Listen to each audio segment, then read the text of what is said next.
अभी ठीक है?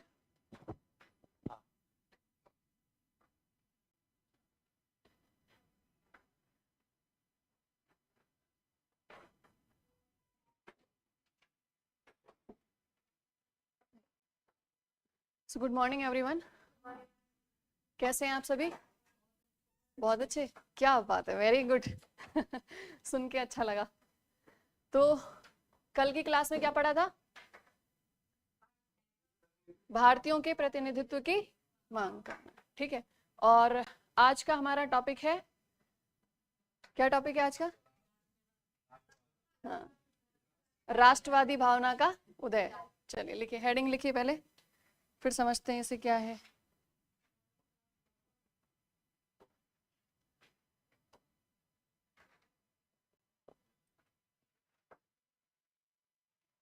भारत में राष्ट्रवाद का उदय। Rise of nationalism in India.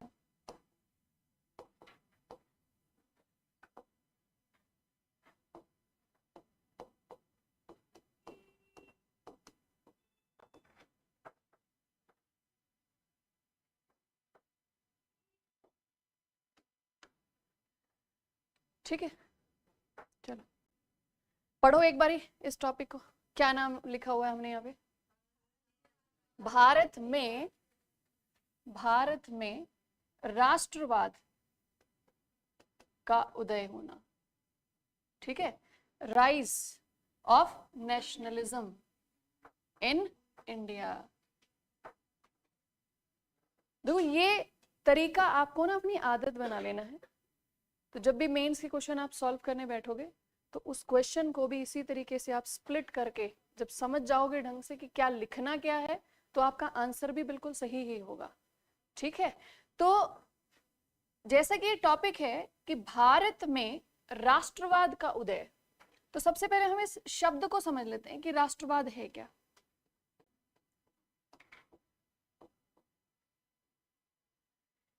ये जो शब्द है राष्ट्रवाद, ये किससे बना है? राष्ट्र शब्द से बना, ठीक है। हाँ, क्या समझते हैं आप राष्ट्र से या राष्ट्रवाद से? और देखो सबसे पहले सिर्फ राष्ट्र समझो, राष्ट्र।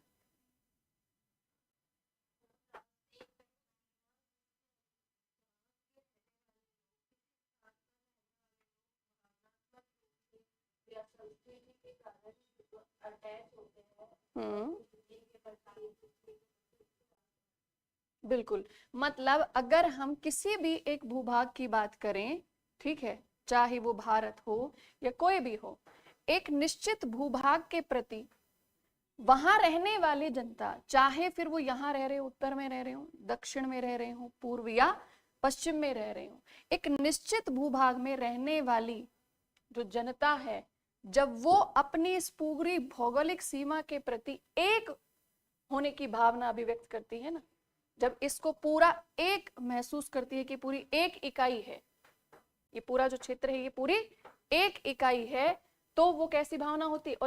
और ये जुड़ाव कैसे महसूस होता है, ये एकता की भावना कैसे आती है, ये कैसे आती है? इसके अलग अलग आधार हो सकते हैं। अपने आप को एक महसूस करने के लिए, मतलब यूनाइट फील करने के लिए बहुत सारे आधार हो सकते हैं। अलग अलग आधारों के ऊपर विश्व में राष्ट्रों का निर्माण हुआ है, ठीक है। जैसे कि अगर हम विश्व के स्तर पर बात करें तो जर्मनी और इटली का यूनिफिकेशन, उनका एकीकरण किस आधार पर हुआ था? भाषा के आधार पर हुआ, है ना। तो कभी कभी किसी एक निश्चित भूभाग को एक करने के लिए और वहां रहने वाले सभी लोगों को आपस में जोड़ने के लिए भाषा वो आधार बन जाती, एकजुट करने का काम करती है। कभी कभी संस्कृति, कि एक समान संस्कृति को फॉलो कर रहे हैं, एक समान संस्कृति का पालन कर रहे हैं, तो सांस्कृतिक भाव से भी लोग क्या होते हैं? आपस में एक दूसरे से जुड़ा हुआ महसूस करते हैं, ठीक है। कभी कभी भौगोलिक स्थिति जब एक समान होती है ना, तो लोगों का रहन सहन, उनका पहनावा, खान पान, वो भी एक समान अपने आप हो जाता है, तो वो भी एकजुट कर देता है लोगों को। लेकिन अगर हम भारत के परिप्रेक्ष्य में देखें तो क्या भारत में भाषा एक है? क्या भारत में संस्कृति एक है? क्या भारत में रहन सहन, खान पान, भौगोलिक जो स्थिति है वो एक समान है? नहीं है। फिर भी भारत में अलग अलग क्षेत्र के लोग भी अपनी क्षेत्रीयता से परे हटकर, राष्ट्रवाद मतलब क्षेत्रीयता से परे हटकर क्षेत्रीय भावना से आगे बढ़ चुके। ठीक है, तो अब क्षेत्रीय भावना से आगे बढ़कर पूरे एरिया को एक मान लिया, तो भारत में इसका आधार क्या होगा? ना भाषा है, ना धर्म है, ना संस्कृति है, ना प्राकृतिक जो स्थिति है वो।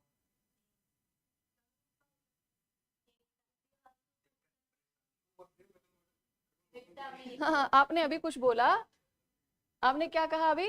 दिक्कत परेशानी, मतलब एक समान स्थिति सबकी। समझ रहे हो कि प्राकृतिक दृष्टि से, भौगोलिक दृष्टि से अलग अलग हैं, सांस्कृतिक दृष्टि से भी अलग हैं, भाषा, धर्म, परंपराएं सब अलग अलग हैं, लेकिन शायद लोगों की जो सामाजिक स्थिति वो कैसी थी? एक समान। अब देखो, आपकी इसी बात से हम आंसर तक पहुंचेंगे, सबकी स्थिति एक समान। और ये कैसे संभव होगा? सब लोगों की स्थिति, अलग अलग क्षेत्र में रहने वाले लोगों की स्थिति एक जैसी कैसे हो सकती है? वेरी गुड, बहुत बढ़िया, शाबाश। ये तब संभव होगा जब सबके ऊपर शासन भी एक समान होगा।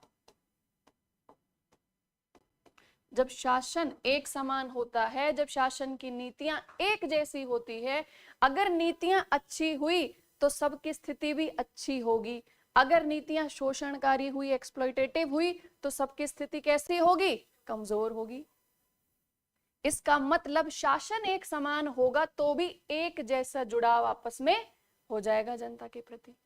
ठीक है, अब फिर से बताइए कि भारत में राष्ट्रवाद कैसे आया? भारत के लोगों ने एक कैसे महसूस किया होगा?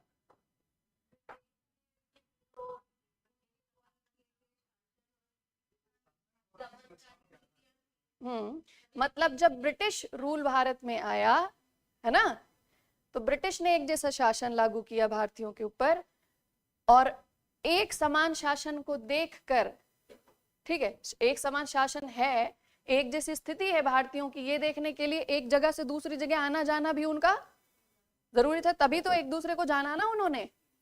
ठीक है, तो ब्रिटिश काल के दौरान उन्होंने देखा कि हम सबकी स्थिति एक जैसी है क्योंकि हम सबके ऊपर एक समान शासन लागू है। अब उन्होंने अपना पास्ट देखना शुरू किया, अतीत देखना शुरू किया कि क्या ऐसा पहली बार हुआ है कि भारत एक शासन के अधीन आया है, या कोई ऐतिहासिक पृष्ठभूमि भी भारत की एक रही हो। तो भारत में जो राष्ट्रवाद की जो हम कहते हैं कि जो नींव थी वो कैसे आई? जब हम अपने अतीत के बारे में जब जागरूक हुए और ये पता चला कि हमारा जो इतिहास है, ठीक है, जो इतिहास है वो कैसा है? वो एक समान रह चुका। इतिहास में, अतीत में भारत में अखंड भारतीय स्तर का एक साम्राज्य था, या भारत पहले एक इकाई के रूप में पहले रह चुका है, संगठित रह चुका है।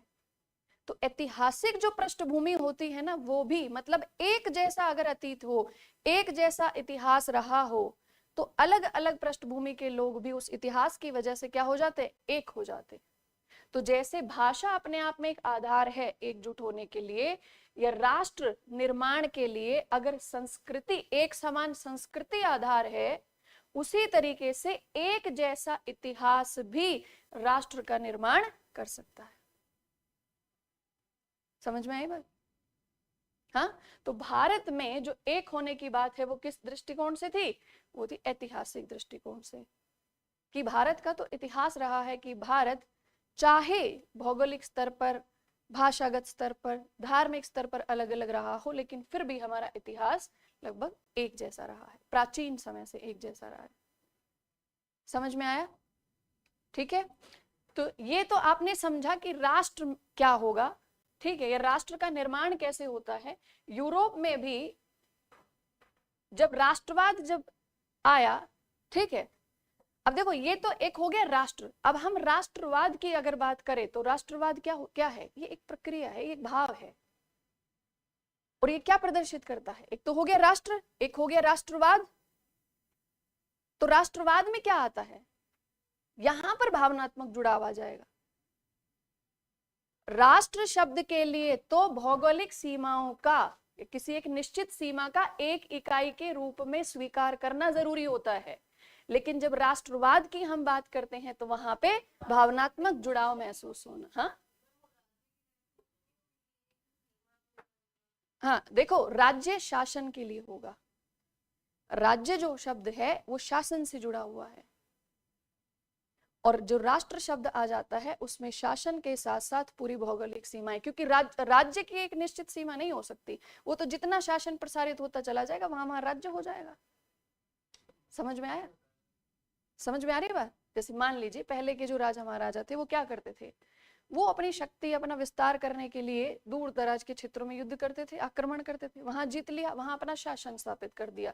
जितने समय तक उनकी पावर वहां पर रही, उनकी शक्ति वहां पर रही, तब तक वो राज्य उनके अधीन रहा। जैसी उनकी शक्ति कमजोर, राज्य खत्म। लेकिन जब एक राष्ट्र के रूप में एक इकाई जब बन जाता है तो ये स्थिति नहीं आती, फिर वो अपने आप में एक ही इकाई बन जाती है, एक यूनिट बन जाती है। और राष्ट्रवाद में क्या हो जाता है, उसके प्रति एक भावनात्मक जुड़ाव उसके प्रति पैदा हो जाता है। और जब राष्ट्रवाद आ जाता है नागरिकों के अंदर, मतलब जब इस भौगोलिक सीमा में रहने वाले लोगों के अंदर राष्ट्रवाद अगर आ जाता है तो इसका मतलब क्या होगा, अब ये नागरिक इंडिविजुअली जब भी सोचेगा, जब ये व्यक्तिगत स्तर पर कुछ भी सोचेगा, तो व्यक्तिगत स्तर पर सोचने के साथ साथ इसके मन में ख्याल आएगा कि मेरा जो काम है वो राष्ट्र को कैसे समर्पित होगा, और राष्ट्र के लिए कैसा रहेगा, वो सकारात्मक रहेगा नकारात्मक रहेगा। समझो, वहां अपने साथ साथ व्यक्तिगत हित के साथ साथ राष्ट्र का हित भी शामिल हो जाता है। समझ में आ रही बात।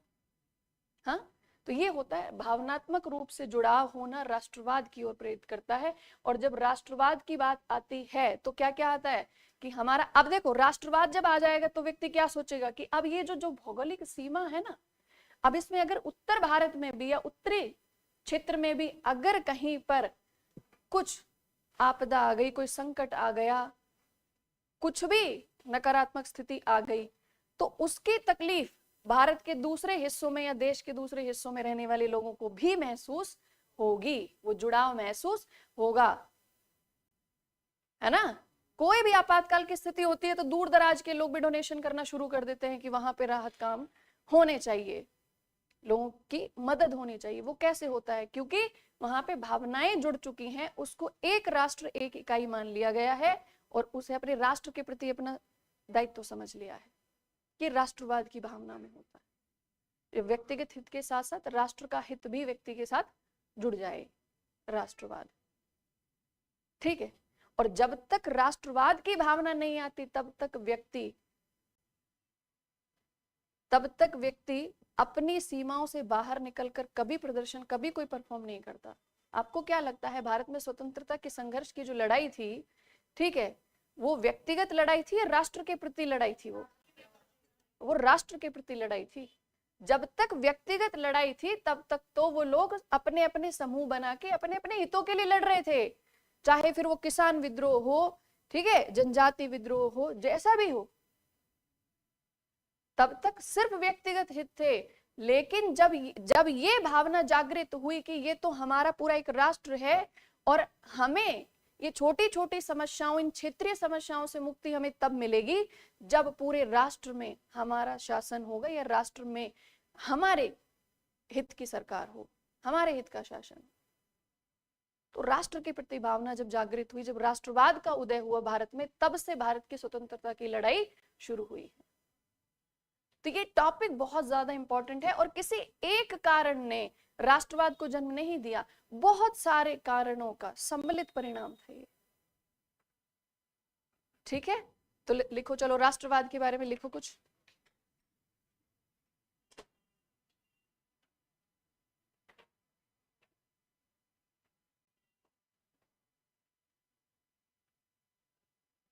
तो सबसे पहले राष्ट्रवाद के बाद लिखिए राष्ट्रवाद अर्थात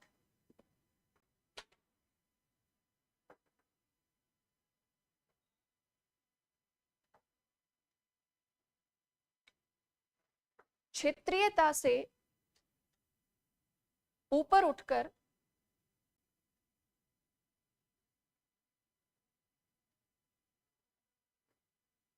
क्षेत्रीयता से ऊपर उठकर राष्ट्र के हित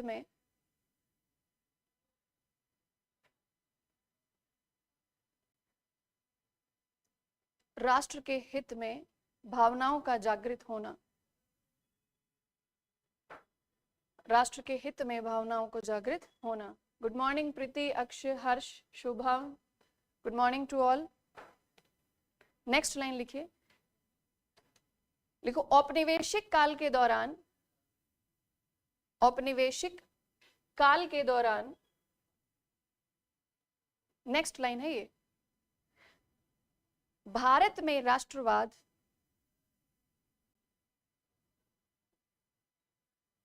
औपनिवेशिक काल के दौरान भारत में राष्ट्रवाद एक सांस्कृतिक एवं राजनीतिक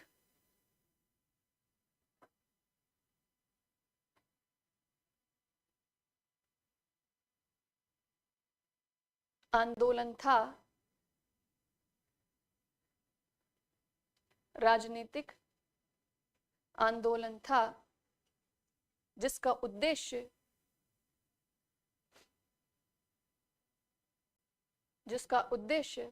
भारतीयों के मध्य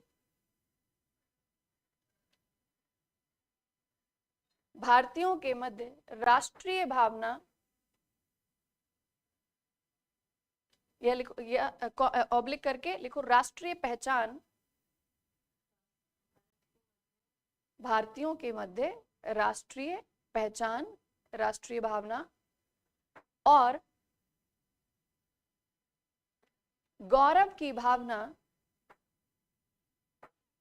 को बढ़ावा देना था, और गौरव की भावना को बढ़ावा देना था।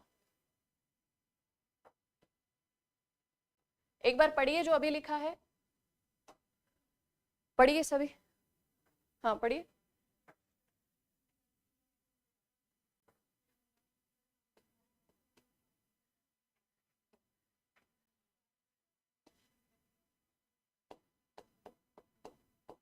आपने लिखा है औपनिवेशिक काल के दौरान, है ना? औपनिवेशिक काल के दौरान भारत में शुरू हुआ ये एक सांस्कृतिक और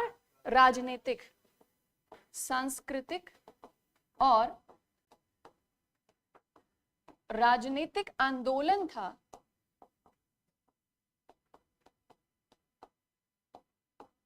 और इसका उद्देश्य क्या था? इसका उद्देश्य था भारतीयों के मध्य, ठीक है, जितने भी भारतीय हैं उन सभी के मध्य राष्ट्रीय पहचान को जागृत करना, राष्ट्रीय पहचान, और दूसरा शब्द क्या लिखा? गौरव की भावना। अंडरलाइन कर दीजिए इन सारे शब्दों को जो इंपॉर्टेंट हैं। कौन कौन से? अभी देखो, पहला लिखो, पहला अंडरलाइन करिए औपनिवेशिक काल, ठीक है। उसके बाद सांस्कृतिक और राजनीतिक आंदोलन, ठीक है। और उसके बाद उद्देश्य शब्द को अंडरलाइन करिए, और फिर राष्ट्रीय पहचान और गौरव की भावना को बढ़ाना, ठीक है। अब एक एक शब्द को बहुत ध्यान से समझिए। देखो, ऐसा नहीं है भारत पहले कभी भी एक इकाई के रूप में नहीं रहा हो। प्राचीन काल से ही भारत एक इकाई के रूप में रह चुका था। भारत का जो प्राचीनतम जो साम्राज्य था, मौर्य साम्राज्य, वो भी एक अखिल भारतीय स्तर का साम्राज्य रहा, अखंड भारत, है ना, अखंड भारत रहा। तो प्राचीन काल से ही भारत राजनीतिक रूप से एक इकाई के रूप में रह चुका था, संगठित हो चुका था। लेकिन इस बात का एहसास औपनिवेशिक काल के दौरान ही हुआ। क्यों? औपनिवेशिक काल के दौरान ही भारतीयों को इस बात का एहसास हुआ कि हम एक इकाई हैं। ये पूरा जो देश है ये क्या है? एक इकाई है, सिंगल यूनिट, एक यूनिट है, ये पूरी एक इकाई है। वो इसीलिए, इसके पीछे दो कारण थे। पहला ये कि भारत एक उपनिवेश था और ब्रिटेन जो कि एक साम्राज्यवादी शक्ति थी, तो एक साम्राज्यवादी शक्ति का उद्देश्य ये होता है कि जो उपनिवेश है उस उपनिवेश की चाहे प्राकृतिक संसाधन हो, चाहे उसका मानव संसाधन हो, उसके सारे संसाधनों का उपयोग साम्राज्यवादी शक्ति के हित में करना। समझ में आ रही बात? तो भारत एक उपनिवेश था। अब उपनिवेश का भरपूर उपयोग करने के लिए क्या किया गया? आप खुद सोचिए, अगर आप एक साम्राज्यवादी शक्ति होते और आप अगर किसी क्षेत्र को अपना उपनिवेश बनाते, तो उपनिवेश का तो क्या उद्देश्य माना जाता है कि उपनिवेश में जो भी जनता है, जो भी संसाधन है, सारे किसके लिए यूटिलाइज होंगे? साम्राज्यवादी देश के लिए, है ना? तो आप क्या करोगे? पूरे उपनिवेश के लिए ऐसी नीति बनाओगे जिससे आप उसके जो सोर्सेज हैं, रिसोर्सेज हैं, उनको एक्सट्रैक्ट कर सको, उनको एक्सप्लॉइट कर सको, है ना? तो एक इकाई का एहसास भारत में औपनिवेशिक काल के दौरान इसीलिए हुआ क्योंकि ब्रिटेन ने भारत में एक समान नीतियां लागू की।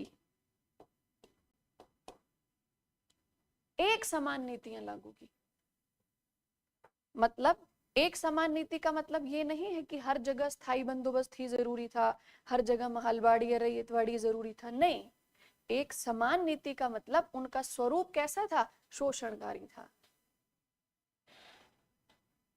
है ना? एक समान नीति का मतलब ये होता है कि चाहे भारतीय उत्तर के हो, दक्षिण, पूर्व, पश्चिम, कहीं के भी हो, किसी भी भारतीय को ये अधिकार नहीं कि वो अपने लिए कोई डिमांड करे या शासन का हिस्सा बने। सबके ऊपर किसका नियंत्रण था? सिर्फ और सिर्फ ब्रिटिश। हर जगह, भारत के हर हिस्से में भारतीयों के साथ नस्लीय भेदभाव हो रहा था। समझ रहे हो? नस्लीय भेदभाव होना, उनको इंफीरियर फील कराना, अपनी संस्कृति को उनके ऊपर थोपना। तो उनकी जो नीतियां थी, सारी नीतियां, यहां पर आर्थिक, सामाजिक, सारी नीतियां आ जाएंगी, राजनीतिक, प्रशासनिक, सब, वो सारी नीतियां कैसी थी? एक समान नीति थी। और जब एक समान नीति थी तो भारत के प्रत्येक हिस्से में रहने वाले लोग आर्थिक रूप से, सामाजिक रूप से, भावनात्मक रूप से, मानसिक रूप से एक जैसी समस्या का सामना कर रहे थे। ठीक है। दूसरा, जब भारतीयों को बार बार ये कहा गया कि भारतीय कैसे हैं? असभ्य हैं, अशिक्षित हैं, रूढ़ियों में जकड़े हुए हैं ये भारतीय, है ना? और ब्रिटिश कैसे हैं? अच्छी नस्ल के हैं, सुपीरियर हैं, सभ्य हैं, है ना? और ब्रिटिशर्स का ये धर्म है कि वो क्या करें? कि वो भारतीयों को सभ्य बनाएं। और भारतीयों का ये धर्म है कि भगवान को थैंक यू बोले, अपने अपने ईश्वर अल्लाह थैंक यू बोले कि उन्होंने ब्रिटिश को भेज दिया हमें सभ्य बनाने के लिए। तो जब ऐसा कहा गया, जब बार बार ये रियलाइज कराया गया, तो भारतीयों ने क्या किया? भारतीयों ने अपने अतीत की खोज करना शुरू कर दिया। और जब भारतीयों ने जब अपने अतीत की खोज की, तब उन्हें समझ में आया कि भारत तो प्राचीन काल में भी एक राजनीतिक इकाई रह चुका है। वर्तमान में स्थिति भले ही ऐसी हो कि क्षेत्रीयता ज्यादा प्रभावी हो, रीजनलिज्म इज सुपीरियर, लेकिन अतीत में हम एक थे। और आज भी देखो, यहां पर भी राजनीतिक रूप से, प्रशासनिक रूप से एक थे, एक इकाई थे। और आज भी ब्रिटिश के द्वारा हम सबको एक ही इकाई में बांध दिया गया, एक ही शासन के अधीन रखा गया है भारतीयों को। तो हमें भी क्या करना चाहिए? पूरे भारत को एक इकाई समझना चाहिए। ठीक है, क्लियर है? तो ये औपनिवेशिक काल के दौरान भारत में पूरे भारत को एक राष्ट्र समझने के लिए ये दो कारक जिम्मेदार है। ठीक है। अब आगे हमने लिखा कि औपनिवेशिक काल के दौरान ये एक सांस्कृतिक और राजनीतिक आंदोलन था। आंदोलन क्या होता है? मूवमेंट। मूवमेंट इसमें क्या है? मूव। आप हमेशा क्या कर रहे हो? निरंतर चल रहे हो। तो जो आंदोलन होता है ना, तो आंदोलन का मतलब ये होता है कि ये एक समय की बात नहीं है, ये किसी निश्चित समय सीमा में बंधने वाली बात नहीं है, सतत प्रक्रिया है। आंदोलन मतलब जब तक उद्देश्य पूरा ना हो तब तक वो आंदोलन चल रहा है। समझ रहे हो? और ये आंदोलन कैसा था? ये सांस्कृतिक और राजनीतिक आंदोलन था।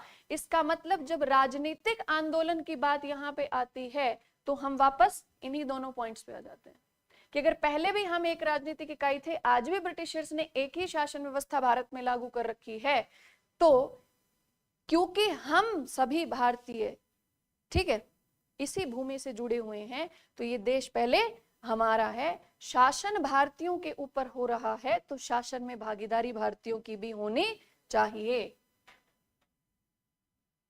समझ में आ रही बात? अब इसी राजनीतिक आंदोलन को आप सांस्कृतिक आंदोलन से जोड़ के देखिए। आप सोच के देखिए कि उन भारतीयों ने जब अपने अतीत की खोज की होगी, और ये अतीत को खोजने में भारतीयों की मदद ब्रिटिशर्स ने बहुत की, क्योंकि वो भी भारत के बारे में बहुत कुछ जानना चाहते थे, बड़े क्यूरियस थे वो। एक बात बड़ी अच्छी थी उनकी, देखो सीखना है ना सबसे चाहिए, चाहे अच्छे लोग हों बुरे लोग हों। उनकी एक क्वालिटी थी, और वो क्वालिटी ये थी कि वो ये सोचते थे कि जिस जनता को आप अपने अधीन रखना चाहते हो ना, उनके बारे में पूरी जानकारी इकट्ठी करो पहले। ये कैसा तो इनका इतिहास रहा है, कैसी इनकी सामाजिक परंपराएं हैं, कैसी धार्मिक मान्यताएं हैं। जब इनके बारे में सब कुछ पता चल जाएगा तब इनको लंबे समय तक अपने अधीन रख पाएंगे हम। समझ रहे हो? तो ब्रिटिशर्स ने जब भारत के लोगों को अपने अधीन करने के लिए भारत का इतिहास पढ़ा, तो आप सोच के देखिए, आपको तो भारत में सर्व करना है, इसलिए आप अतीत पढ़ रहे हो।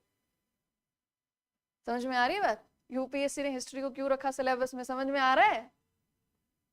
तो ब्रिटिशर्स ने कहा कि पहले जिनके ऊपर शासन करना है उनको अच्छे से जान लीजिए, उनकी राजनीति, उनकी अर्थव्यवस्था, उनका क्या धर्म रहा, क्या समाज रहा, कैसी परंपराएं रही, सब अच्छे से जान लीजिए, तब इन लोगों को ज्यादा समय तक अपने अधीन रख पाएंगे।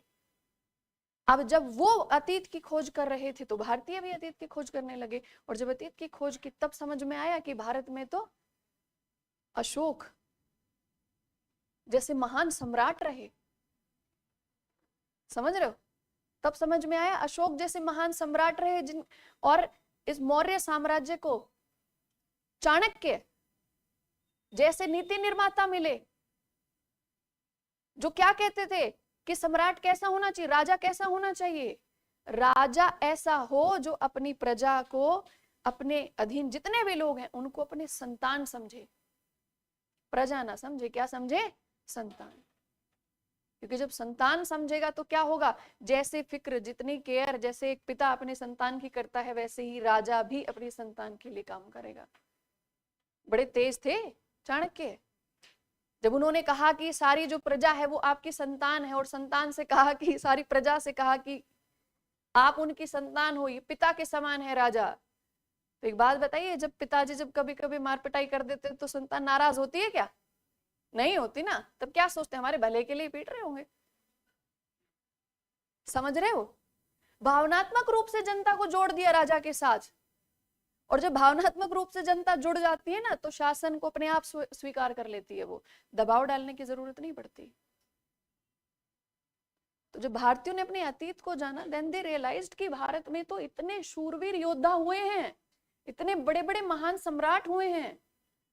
प्राचीन काल में जैसे अशोक महान हुए, वैसे अकबर महान हुए मध्यकाल के दौरान। और इनको महान क्यों कहा गया? क्योंकि इतने विविधता वाले देश में भी उन्होंने ऐसी नीतियों का पालन किया कि सबको एकजुट करके रखा। जनता ने स्वयं उनके शासन को स्वीकार किया, इसलिए वो महान हुए। सबको थोड़ी महानता की उपाधि दी गई, किसी को नहीं दी गई। बहुत कम हुए ऐसे। लेकिन जब भारतीयों ने अपने अतीत को जाना, अपने राजनीतिक अतीत को जब वो जाना, जब इतिहास को जाना, तब उनको क्या समझ में आया कि भारत की संस्कृति के प्रति कैसा महसूस होने, बहुत ही गौरवशाली महसूस हुआ, प्राउड वाली फीलिंग आई अपने देश के लिए। और तब उनको समझ में आया कि ये है हमारी वास्तविकता। तो जब राजनीतिक और सांस्कृतिक आंदोलन हुआ, तब राष्ट्रीय पहचान जागृत हुई। समझ में आ रहा? और तब अपने देश के प्रति गौरव की भावना, सम्मान की भावना, एक दूसरे के प्रति जुड़ाव की भावना आई। आप सोच के देखिए, अभी का भारत जितना है उससे कहीं ज्यादा बड़ा भारत, जो मतलब ये कहें कि भौगोलिक क्षेत्र मौर्य साम्राज्य के अधीन था। अफगानिस्तान तक के हिस्से भारत के अधीन थे, मौर्य साम्राज्य के अधीन थे। उस समय इतनी विविधता वाले लोगों को एक शासन के अधीन रखना, और वो भी तब जब आप कहते हो कि हम युद्ध की नीति नहीं, हम धम्म की नीति से चलेंगे। जब एंशिएंट इंडियन हिस्ट्री जब हम पढ़ेंगे और जब धम्मा पॉलिसी पढ़ेंगे, तब आपको समझ में आएगा कि वो भावनात्मक रूप से इतने अच्छे थे कि वो सम्राट होने के नाते वो अपने सारी तरह की बुद्धियों का प्रयोग करके उन्होंने धम्म की नीति को अपनाया था। डिप्लोमेटिक ये स्ट्रेटेजी थी, रणनीति थी भारतीयों को पूरे अपने पूरे साम्राज्य की जो जनता है उसको एकजुट रखने की, धम्म की नीति। तो जब ये सारी नीतियां जब भारतीयों ने देखा, तो उन्होंने कहा कि हम तो प्राचीन काल से ही समृद्ध रहे हैं, विकसित रहे हैं, तक्षशिला जैसे विश्वविद्यालय भारत में रहे। ठीक है, अब आप सोच के देखिए, जब भारतीय ये 19वीं 20वीं शताब्दी के समय की भारत की राष्ट्रवादी भावना है, जब जैसे जैसे अशोक के स्तंभ भी आए होंगे सामने, और जब उनकी कलाओं को देखा होगा, तो उसका मतलब सिर्फ ये है, देखो जो स्तंभ अभिलेख हो या कोई भी कलाकृति हो, वो सिर्फ ये नहीं बताती कि किस राजा ने बनवाई, किस समय में बनी, उससे ये भी पता चलती है जिस कलाकार ने ये बनाई है, सोचिए उसके अंदर कितनी योग्यता, कितना हुनर होगा। और इतने अच्छे कलाकार अगर भारत में थे, इतने अच्छे, इतनी शिल्प कला भारत में इतनी उत्कृष्ट थी, इसका मतलब ट्रेनिंग सेंटर्स भी होंगे ना, प्रशिक्षण केंद्र भी होंगे ना। समझ रहे हो? तो भारत तो शिक्षा की दृष्टि से पहले से ही बहुत मतलब एक उच्च स्तर का देश रहा है। तो अपने देश के प्रति, अपने राष्ट्र के प्रति पहले तो एक राष्ट्रीय भावना, एक पहचान, राष्ट्रीय पहचान, और उसके बाद गौरव की अनुभूति होना। और जब एक बात याद रखना, जब देश के नागरिक अपने देश के प्रति गर्व महसूस करने लग जाते हैं ना, उसके बाद वो किसी की अधीनता स्वीकार करने के लिए तैयार नहीं होते। समझ में आ रही बात? उसके बाद फिर किसी की अधीनता स्वीकार नहीं करते। उसके बाद फिर कहते फिर राजनीतिक अधिकारों की मांग होना शुरू हो जाती है,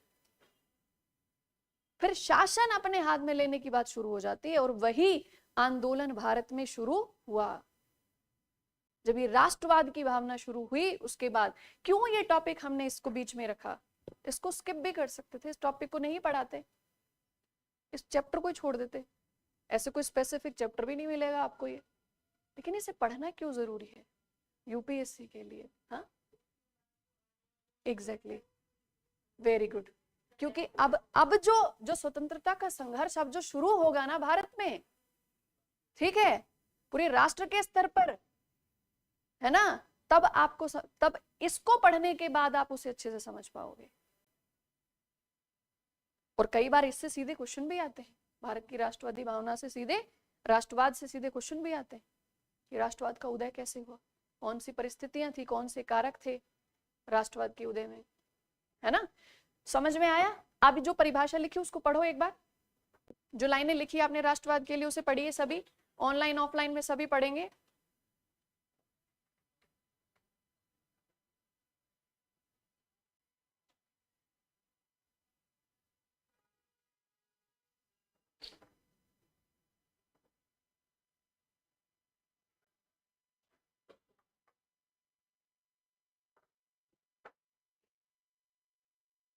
पढ़ो।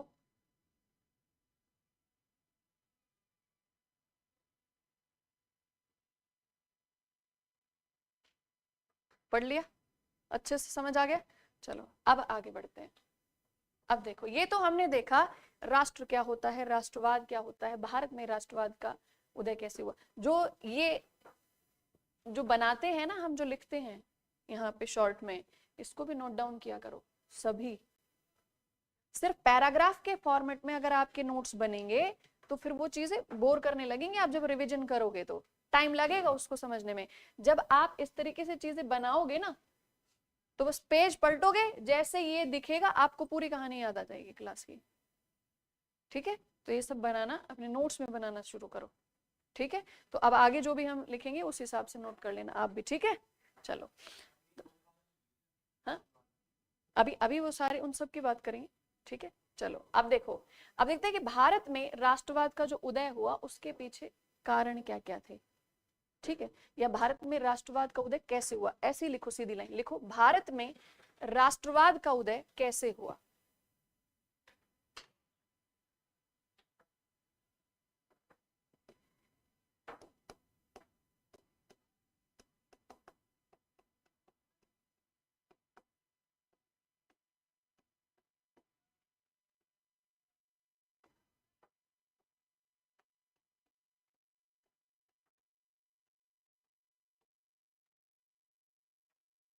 है ना, कैसे हुआ भारत में राष्ट्रवाद का उदय।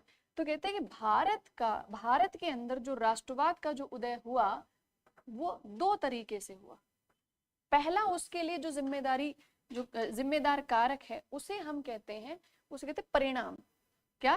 परिणाम, रिजल्ट। ऐसे ही लिखना अभी। और दूसरा लिखो प्रतिक्रिया, मतलब रिएक्शन।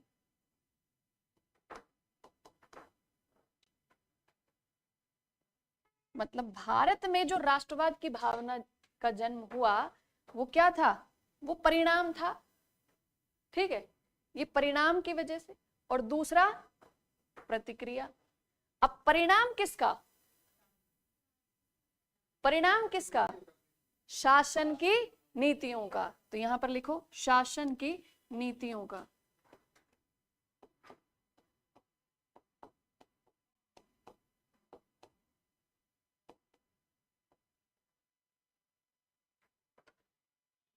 ठीक है, अब प्रतिक्रिया कैसी होगी? नीतियों के विरुद्ध। तो यहां पर लिखो नीतियों के विरुद्ध।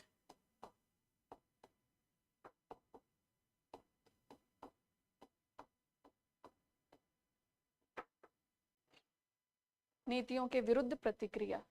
ठीक है, मतलब अब इसे ये कह सकते हैं कि भारत में राष्ट्रवाद का जो जन्म हुआ, राष्ट्रवाद को उदय हुआ, वो ब्रिटिश शासन के द्वारा लागू की गई नीतियों का परिणाम थी। भारत में जो राष्ट्रवाद का उदय हुआ वो शासन की नीतियों के विरुद्ध प्रतिक्रिया थी। समझ में आ रही बात? एक तो जो उन्होंने नीतियां लागू की, उन नीतियों का परिणाम, और जब जो परिणाम निकला उस परिणाम से परेशान होकर उसके विरोध में जो प्रतिक्रिया हुई, उससे भी राष्ट्रवाद का जन्म हुआ, उससे भी राष्ट्रवाद का उदय हुआ। समझ में आ रहा है? अब देखो, अब जो नीतियां हैं उनके बारे में देखते हैं कि भारत में कैसी नीतियां लागू की गई। तो अब यहाँ नीतियों को आप ऐसे वर्गीकृत करो 3 हिस्सों में। पहले लिखो आर्थिक नीति या आर्थिक नीतियां, इकोनॉमिक पॉलिसीज, सोशल पॉलिसीज, सामाजिक नीतियां।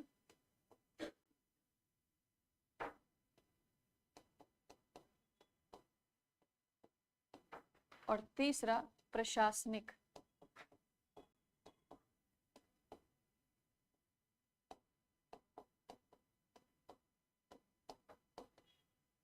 Administrative policies.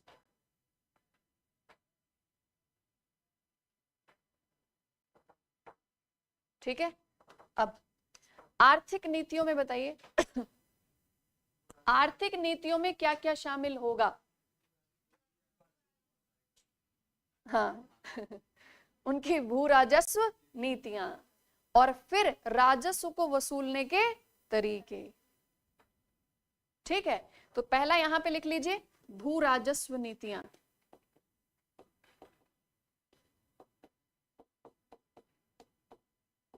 अब भू राजस्व नीतियां जहां पे लिखा है ब्रैकेट में, अब आप लिख दीजिए कौन कौन सी भू राजस्व नीतियां थी। जैसे स्थायी बंदोबस्त,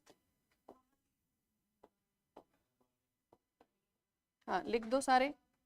रैयतवाड़ी, आप देखना अभी तक की हिस्ट्री में जो कुछ भी, अभी तक के टॉपिक्स में जो कुछ भी पढ़ा है ना, ये आज की एक क्लास पूरी सारी बाकी की सारी क्लासेस का रिवीजन करा देगी आपको। ठीक है, रैयतवाड़ी और महालवाड़ी।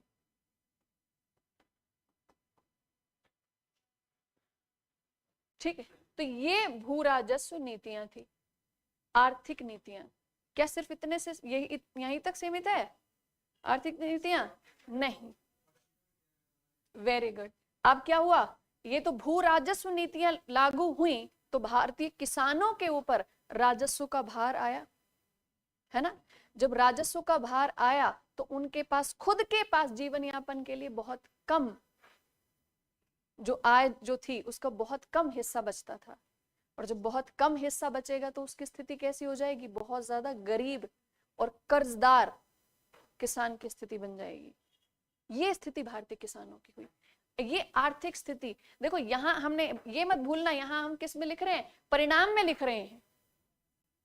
तो ये किसका परिणाम, भू राजस्व नीति का परिणाम। तो इसका परिणाम क्या निकला कि इन नीतियों के फल इसके परिणाम स्वरूप, ठीक है। अब आप एक काम कर सकते हो, ये जो बन रहा है ना चार्ट बन रहा है, इसके लिए थोड़ा स्पेस छोड़ दो, ठीक है, और 1 बाय 1 इनको लिखना शुरू कर दो, तो थोड़ा नोट्स भी तैयार हो जाएगा आपका। समझ में आ रहा है? थोड़ा नोट्स डिटेल में हो जाएगा। चार्ट के लिए स्पेस छोड़ दो तो शॉर्ट में आपका चार्ट हो जाएगा। कोई जरूरत नहीं है ना, छोड़ दें, स्किप कर दें उसे, पक्की बात है। अच्छा चलो एक काम करना, फिर मैं नहीं लिखवाऊंगी। Very good, very good. जो हम यहां समझेंगे उस सबको बहुत अच्छे से एक्सप्लेन करके आप लाओगे, ऑनलाइन और ऑफलाइन वाले सभी अपने अपने शब्दों में। अब मैं भी यूपीएससी की तरह बोलती हूँ, अपने शब्दों में व्याख्या कीजिए, ठीक है। तो अपने अपने शब्दों में इसको डिटेल में लिख के लाओगे, 2-3 पेज तो लिख ही लोगे, ठीक है, और जितना ज्यादा लिख सको आपकी इच्छा, ठीक। तो भू राजस्व नीतियां, स्थायी बंदोबस्त, रैयतवाड़ी, महालवाड़ी, तीनों ही भले ही अलग अलग नीतियां थी, भारत के अलग अलग हिस्सों में ये नीतियां लागू हुई। स्थायी बंदोबस्त कहाँ लागू हुआ, बंगाल, बिहार, उड़ीसा वाले क्षेत्र में, है ना। रैयतवाड़ी कहाँ पे लागू हुआ, दक्षिण भारत में, मद्रास प्रेसिडेंसी और बॉम्बे। उसके बाद महालवाड़ी सिस्टम कहाँ लागू हुआ, गंगा का गंगेटिक प्लेन, है ना, और उत्तर पश्चिमी सीमा प्रांत वाले क्षेत्रों में। तो कहने का मतलब ये है, नीतियां अलग अलग स्थानों पर लागू हुई, लेकिन परिणाम सबका एक जैसा निकला। इस पे परिणाम सबका एक जैसा निकला, और परिणाम क्या था कि इन सभी ने किसानों की स्थिति को बहुत ही दयनीय बना दिया। उसके बाद नेक्स्ट आर्थिक नीति में क्या आ जाएगा, भारत की जो कृषि थी उस कृषि का इन्होंने क्या कर दिया, वाणिज्यीकरण कर दिया। कृषि लिखो, पारंपरिक कृषि में परिवर्तन,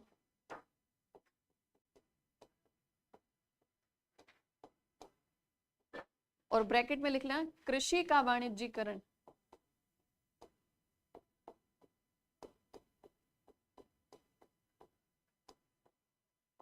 कृषि का वाणिज्यीकरण। अब देखो वैसे देखने से तो ये जो कृषि का वाणिज्यीकरण जो लिखा है ना, ये बड़ा अच्छा दिखता है कि अगर वाणिज्यीकरण किसी चीज का हो रहा है तो मतलब कृषि के जितनी भी उपज थी उस सब की कीमत निर्धारित हो रही है। वाणिज्य का मतलब क्या होता है, वाणिज्य का मतलब ये होता है कि जो भी वस्तु है उसका बाजार मूल्य निश्चित होना, ठीक है। पहले क्या होता था, क्या पहले ब्रिटिशर्स से पहले ये जो कृषि की जो उपज होती थी उनके लिए ये वाणिज्य वाला शब्द इस्तेमाल हुआ करता था, बार्टर सिस्टम होता था, सर्विसेज का बार्टर सिस्टम हुआ करता था।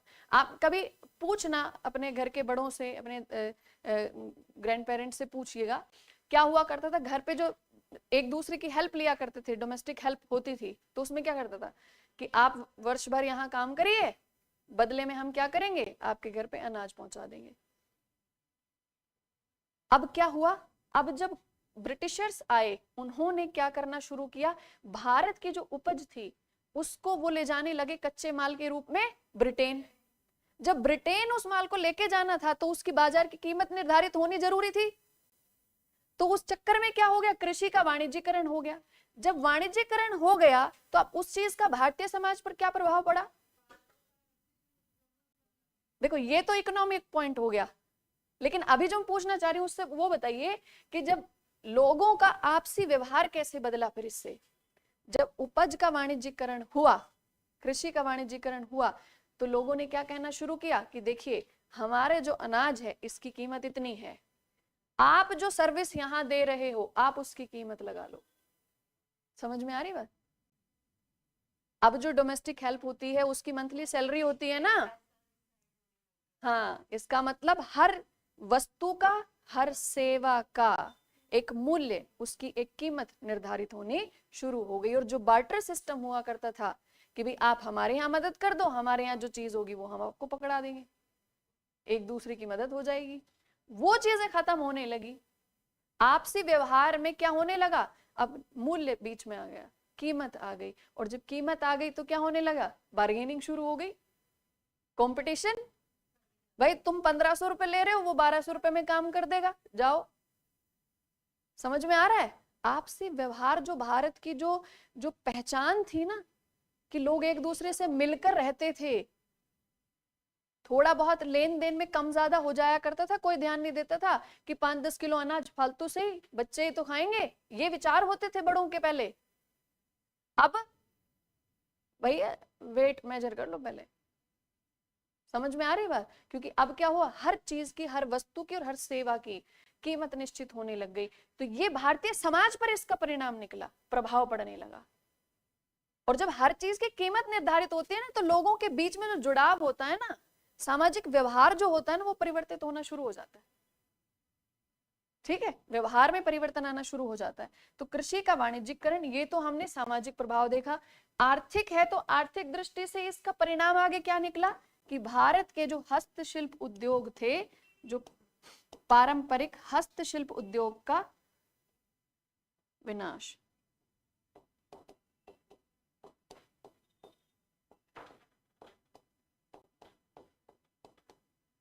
लिख रहे हो ना सभी, पता चले मेरे से ही मेहनत करवाए जा रहे हो।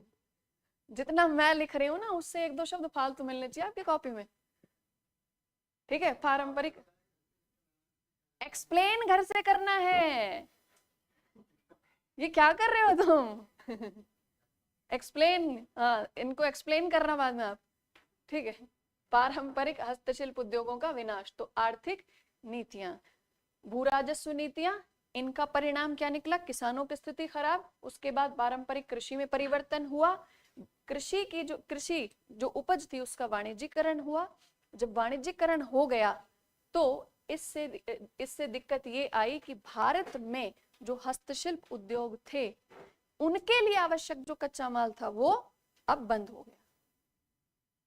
अब ब्रिटिशर्स तो समझदार थे ना, कुछ ज्यादा ही समझदार थे। वो कैसी उपज को प्रमोट करेंगे बताइए, जैसे ब्रिटेन की इंडस्ट्री में जरूरत है, ब्रिटेन की इंडस्ट्री को जिस कच्चे माल की जरूरत थी उसका उत्पादन भारत में कराया जाता था। अब बताइए भारत के रिसोर्सेज का यूटिलाइजेशन है कि नहीं ब्रिटेन के अकॉर्डिंग, हो रहा था ना। अब नेक्स्ट इसका आउटकम क्या हुआ, रिजल्ट क्या हुआ कि भारत का जो हस्तशिल्प उद्योग था वो नष्ट हो गया। अब भारत का जब हस्तशिल्प उद्योग नष्ट हुआ तो इसका रिजल्ट क्या हुआ, इसका परिणाम क्या निकला, परिणाम पढ़ रहे हैं ना, इसका परिणाम क्या निकला,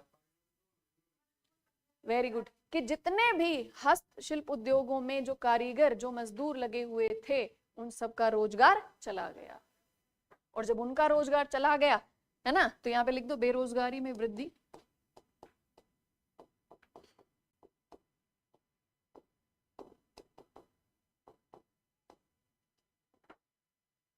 और जब ये जो कारीगर और मजदूर जो बेरोजगार हुए, ये अब आजीविका के लिए कुछ तो करेंगे। जब उद्योग नष्ट होते हैं तो लोग कहाँ शिफ्ट हो जाते हैं, कृषि की तरफ शिफ्ट हो गए। तो अब आगे लिखिए, यहीं पे एरो बना के लिख दीजिए, कारीगर और मजदूर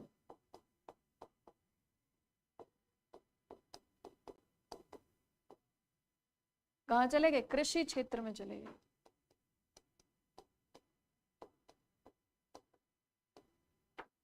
कृषि क्षेत्र में पहुंच गए। अब कृषि क्षेत्र में क्या हो गया? कृषि क्षेत्र पर भार पड़ेगा कि नहीं पड़ेगा? अब भूमि तो उतनी है, अब उसको स्ट्रेच तो कर नहीं सकते कि चलो थोड़ा सा अरेबियन सी, थोड़ा सा बे ऑफ बंगाल, थोड़ा थोड़ा स्ट्रेच कर लो, ऐसा तो हो नहीं सकता। तो अब क्या किया जाएगा? अब जितने लोग हैं, कृषि क्षेत्र सीमित है लेकिन कृषि में काम करने वालों की अधिकता हो गई, तो अब क्या होगा? सस्ती मजदूरी।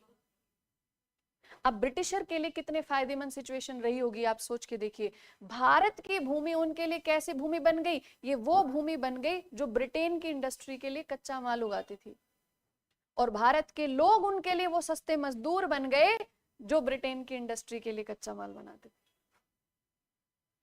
समझ में आ रहा है? अब जो भी उत्पादन हो रहा है, चाहे भूमि से हो, प्राकृतिक संसाधनों से हो, मानव से हो, वो सारा का सारा उत्पादन कहाँ के लिए हो रहा है?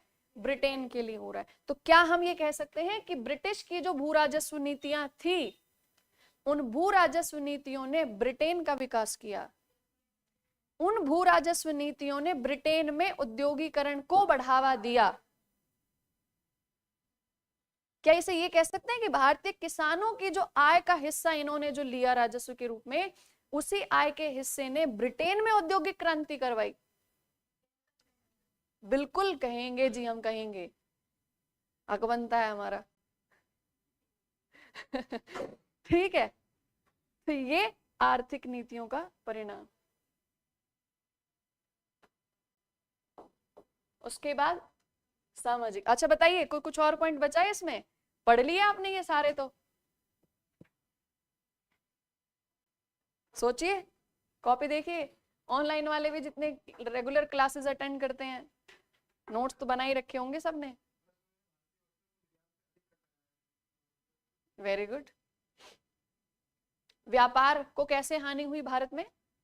अब याद करो, जब ब्रिटिश कंपनी को क्या मिला था यहाँ पे? रेवेन्यू के साथ साथ फ्री ट्रेड, है ना, मुक्त व्यापार, उसका उन्होंने फायदा उठाया था। और चलो, जब ब्रिटिश शासन लागू हो गया था, उसकी अगर बात करें शासन के दौरान, तो क्या हुआ? भारत में निर्मित जो वस्तुएं थी व्यापार के लिए, जो भारत से बाहर जाती थी, ठीक है, ब्रिटेन या यूरोप जाती थी, तो वहां उनके ऊपर कैसा कर लगाया जाता था? हाँ, वहां पे ब्रिटेन में आया भारत की वस्तुओं को रोकने के लिए उनके ऊपर हैवी ड्यूटीज लगाई जाती थी, भारी शुल्क लगाए जाते थे उनके ऊपर। और जब ब्रिटेन की इंडस्ट्री से बना हुआ सामान जब भारत में आता था, तो क्या किया जाता था? जब भारत में आता था तो आयात शुल्क जो होता था भारत के अंदर जो लगाया जाता था, वो बहुत कम लगाया जाता।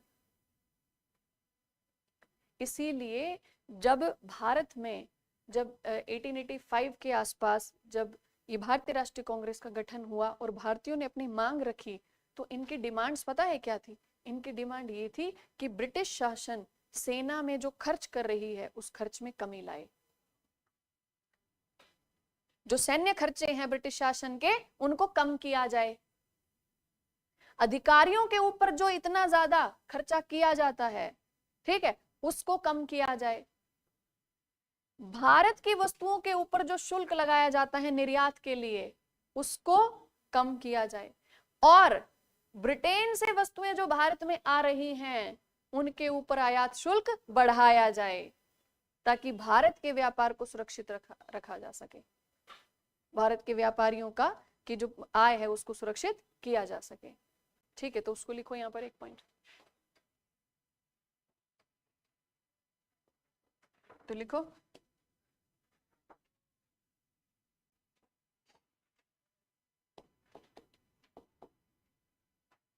आयात शुल्क में कमी। ठीक है, ये शासन की नीति थी कि विदेश से जो सामान भारत में आ रहा है, ब्रिटेन से जो सामान आ रहा है, लिख लो, ब्रिटेन की वस्तुओं पर, तो क्लियर हो जाएगा आपको, ब्रिटेन से आने वाली वस्तुओं पर आयात शुल्क में ब्रिटिश क्या कर देते थे? कमी कर देते थे। और भारतीय वस्तुओं पर निर्यात शुल्क लगता था ज्यादा, भारतीय वस्तुओं पर निर्यात शुल्क ज्यादा।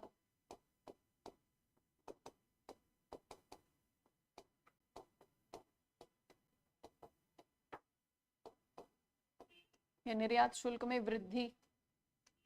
अब इन दोनों का परिणाम क्या निकला?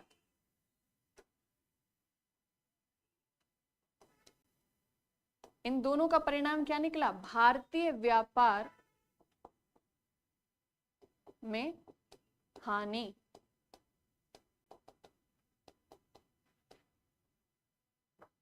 भारतीय व्यापार में हानि, तो कृषि क्षेत्र में हानि, उद्योगों में हानि, और जो बचा हुआ थोड़ा बहुत व्यापार था उसमें भी हानि। समझ रहे हो? तो आर्थिक रूप से भारत की स्थिति बहुत खराब। ये सारा एक्सप्लेन करके लाना है आपको। अब देखो, जो यहां पर परिणाम निकला ना, इसी परिणाम के विरोध में प्रतिक्रिया होगी, और वैसे ही भारतीयों की फिर डिमांड्स होंगी। क्लियर? चलो, अब सामाजिक नीतियां। सामाजिक नीतियां, अब बताइए सामाजिक नीतियां कैसी कैसी थी ब्रिटिशर्स की? कौन सी सामाजिक नीतियों की बात करते हैं? सबसे पहले पश्चिमी शिक्षा का भारत में प्रसार।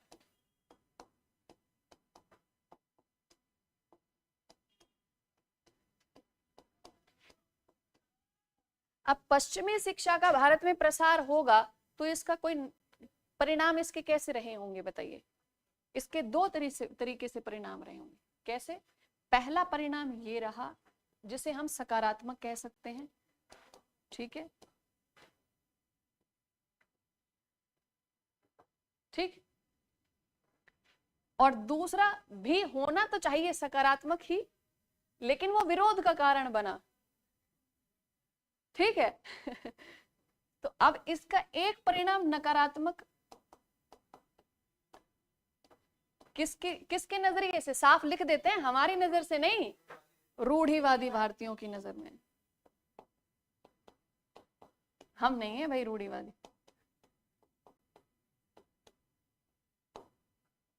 ठीक है, तो सकारात्मक परिणाम इसका क्या निकला? भारत में पश्चिमी शिक्षा जब आई तो भारतीयों ने विज्ञान के दृष्टिकोण से देखना शुरू किया हर चीज को, है ना? तर्क का इस्तेमाल करना शुरू किया, अपनी बौद्धिक क्षमता का इस्तेमाल करना शुरू किया कि कोई भी सामाजिक परंपरा है, कोई भी नीति है, आपसी व्यवहार है, उसको हम एक परंपरा के रूप में निभाए जा रहे हैं, आखिर उसके पीछे तर्क क्या है? अगर सही लॉजिक है तब तो उस चीज को स्वीकार करना चाहिए। देखो, भारतीय समाज में ऐसी बहुत सारी परंपराएं हैं जिनका बिना तर्क देखे, बिना लॉजिक लगाए उनको हम फॉलो करते आ रहे हैं। उनकी शुरुआत जब हुई थी ना, तो वो सबके हिसाब से कहीं ना कहीं सही हुई थी, लेकिन जैसे जैसे समय बदलता है वैसे वैसे आवश्यकता भी बदलती चली जाती है, और परंपराओं को भी बदल जाना चाहिए। ठीक है?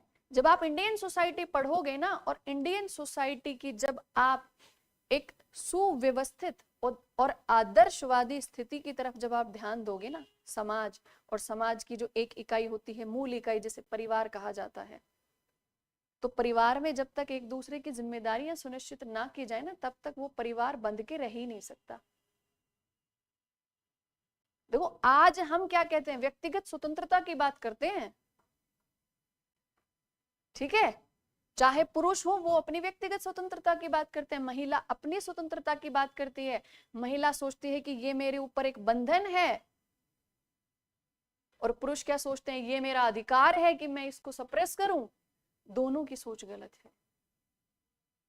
जो व्यवस्थाएं बनी थी ना, वो एक परिवार के दृष्टिकोण से बनी थी। जब तक दोनों अपनी अपनी जिम्मेदारी नहीं निभाएंगे तब तक परिवार चल नहीं सकता। और यही कारण है कि अब जब इंडिविजुअलिज्म बहुत ज्यादा हाइपर हो रहा है, और एक पक्ष सोचता है कि ये मेरा अधिकार है, being a man, being a head of this family, ये मेरा राइट है कि मैं अपनी मर्जी सबके ऊपर थोपूं, मैं अपना डिसीजन मनवाऊं।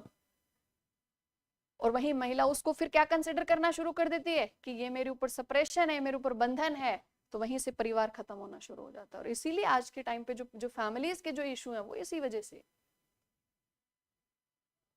अगर दोनों ही, जब इंडियन सोसाइटी का एस्पेक्ट आता है, तो अगर दोनों ही ये सोच के चलें कि दोनों की जो जिम्मेदारियां निश्चित की गई थी कि एक पक्ष घर को भी संभाले क्योंकि उसकी जरूरत बच्चों को ज्यादा होती है, ठीक है, और एक पक्ष जो फैमिली के लिए अर्न करके ला रहा है, तो वो कमा कर लाए, लेकिन वो ये इस भाव से ना घर में घुसे कि मैं रुपए कमा कर लाया हूं तो मर्जी मेरी चलेगी ना, क्योंकि रुपए कमाना मुश्किल नहीं है।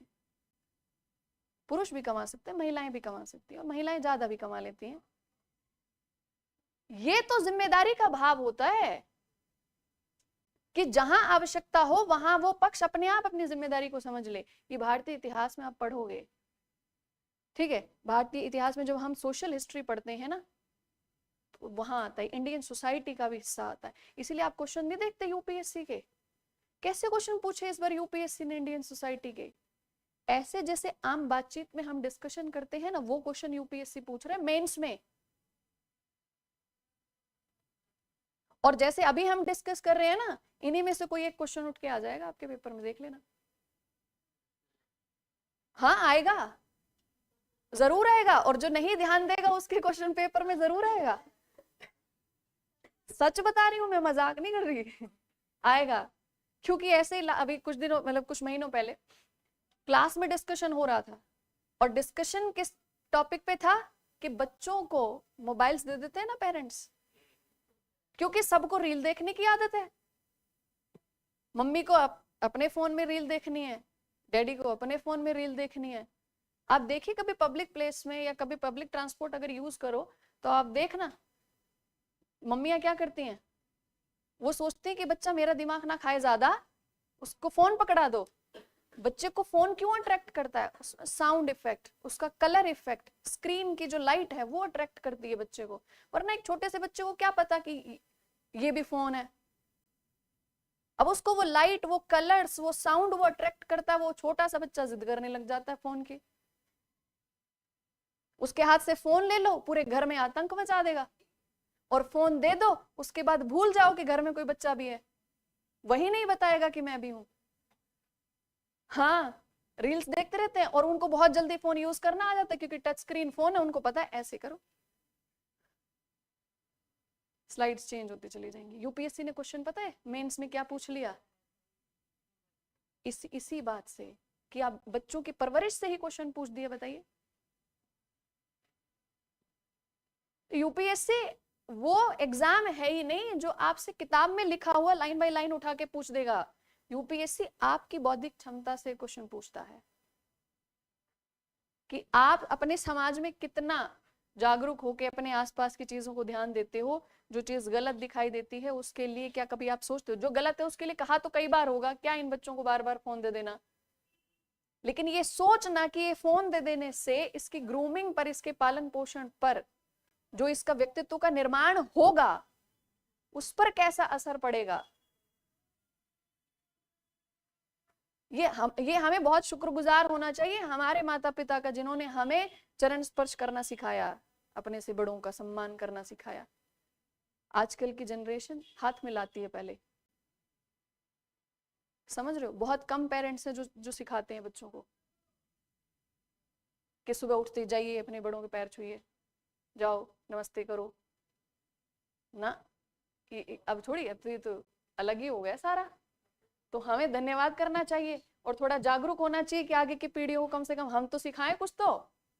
और बढ़िया थे कि हम छोटी सी गलती करते थे और इतनी सी देर में पीछे से एक बढ़िया आ जाता था।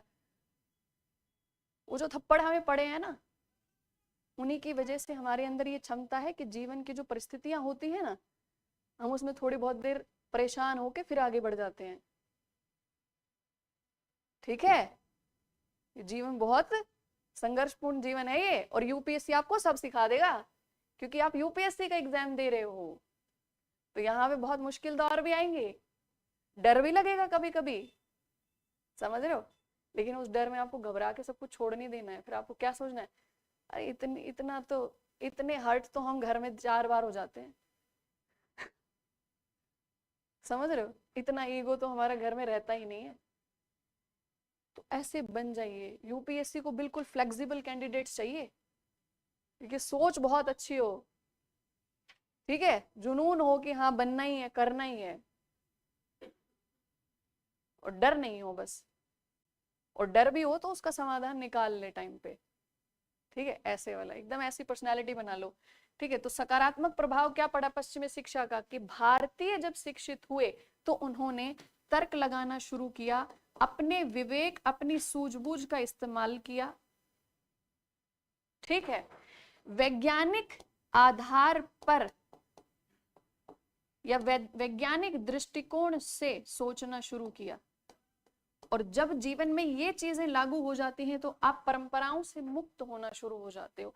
परंपराओं से मुक्त होना या परंपराओं में रहना हमेशा गलत नहीं होता, परंपराओं को सही तरीके से निभाना वैज्ञानिक दृष्टिकोण से आता है। जितना उचित है उतना निभाओ, जितना नहीं है उतना फिर उसे छोड़ दो, उसको बदल लो, ठीक है। अब इससे क्या हुआ, भारत में जब वैज्ञानिक दृष्टिकोण आया तो भारत में ये जब आया तो इसकी प्रतिक्रिया क्या हो जाएगी, इसकी प्रतिक्रिया में क्या लिखेंगे हम, भारत में सामाजिक और धार्मिक सुधारवादी आंदोलन, उसे यहां नहीं लिखेंगे, उसे प्रतिक्रिया में लिखेंगे, ठीक है। बिल्कुल, परिणाम इसका देखो, शिक्षा का परिणाम क्या निकला कि तर्कपूर्ण विवेक वैज्ञानिक दृष्टिकोण आया, ठीक है। चलो अभी इसका एक परिणाम हमने देख लिया, उसको प्रतिक्रिया में लिखेंगे, सामाजिक धार्मिक सुधारवादी आंदोलन में, ठीक।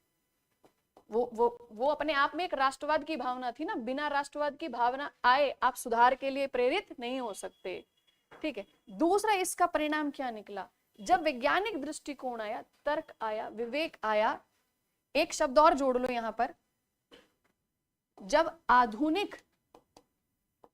आधुनिक राजनीतिक व्यवस्थाओं के बारे में जानकारी मिली, आधुनिक राजनीतिक व्यवस्थाओं के बारे में जानकारी, तो ये किसके विषय में बात कर रहे हैं हम, आधुनिक राजनीतिक व्यवस्था मतलब लोकतंत्र, तो ब्रैकेट में लिख दीजिए लोकतंत्र।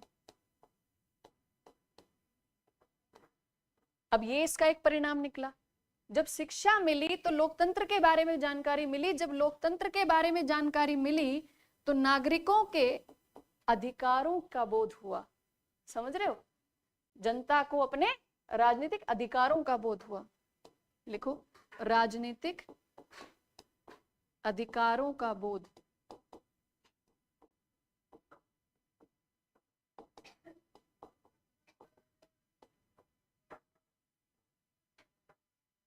ठीक है। अब अधिकारों का बोध होगा तो क्या होगा, शासन से अपनी अधिकारों की मांग शुरू हो गई, ठीक है। तो जब अपने अधिकारों की मांग शुरू हुई तो इसे राष्ट्रवादी भावना कहेंगे कि नहीं कहेंगे, है ना, तो लिखो यहीं पे आगे एरो बना के लिख दो, नागरिक अधिकारों एवं शासन में प्रतिनिधित्व की मांग,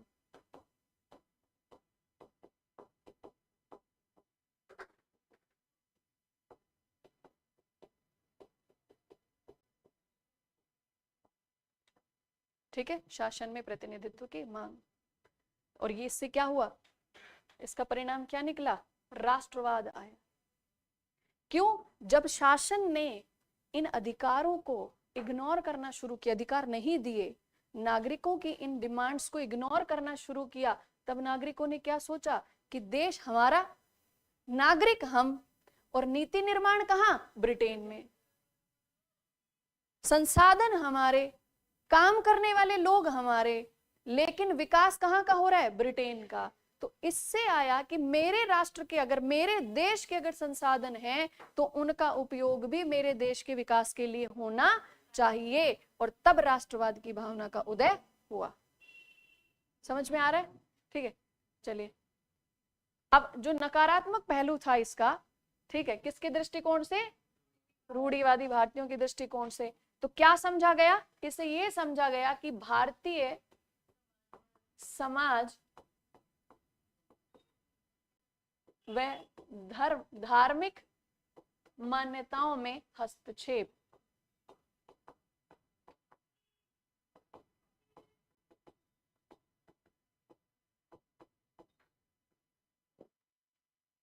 ठीक है, एक काम करो, ये जो रूढ़िवादी जो शब्द लिखा है ना, इसको इसके ब्रैकेट में लिख लेना, यहां से हटा दो, वहां से कट कर दो, यहां पे लिखो रूढ़िवादी समाज के द्वारा।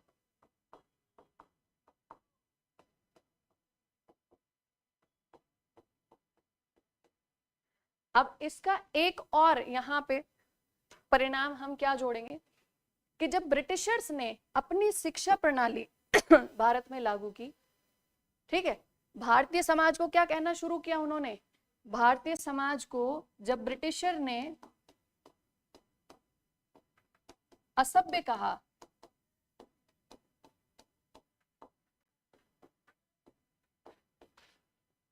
भारतीय समाज को असभ्य कहा और शिक्षा देना कैसे शुरू किया कि हम अपनी पश्चिमी शिक्षा के माध्यम से आपको सभ्य बना रहे हैं, यही कहा था ना। तो जब भारतीय समाज को जब असभ्य कहा गया तो भारतीयों ने क्या किया? भारतीयों ने उस शिक्षा से जागरूकता पाई, जागरूकता पाके उन्होंने ये जाना कि भारतीय समाज की कुछ परंपराएं खराब हैं, कुछ कुरीतियां हैं, कुछ बुराइयां हैं, अगर उनको दूर कर दिया जाए तो भारतीय समाज जितना अच्छा कोई समाज विश्व में है नहीं। ठीक है, तो जब ये शब्द जब बार बार सुनने को मिले तो इसने राष्ट्रवादी भावना का जन्म का उदय किया। ठीक है, तो इससे इसका परिणाम क्या हुआ? राष्ट्रवादी भावना का उदय।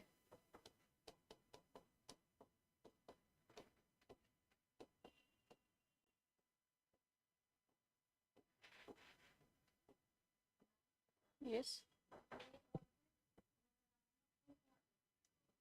मतलब नकारात्मक में ये कि जब वो शिक्षा इस तरीके से समझना, इसे पश्चिमी शिक्षा का जो प्रसार हुआ, ठीक है, तो नकारात्मक भाव से एक नेगेटिव वे में जो उन्होंने जो एजुकेशन को इंट्रोड्यूस किया था इंडिया में, भारत में जो शिक्षा का प्रसार कर रहे थे, क्या कहकर कर रहे थे कि आपका समाज बहुत पिछड़ा हुआ है, बहुत असभ्य है, परंपराएं कैसी हैं, बहुत अमानवीय परंपराएं हैं, है ना, इनह्यूमन प्रैक्टिसेस।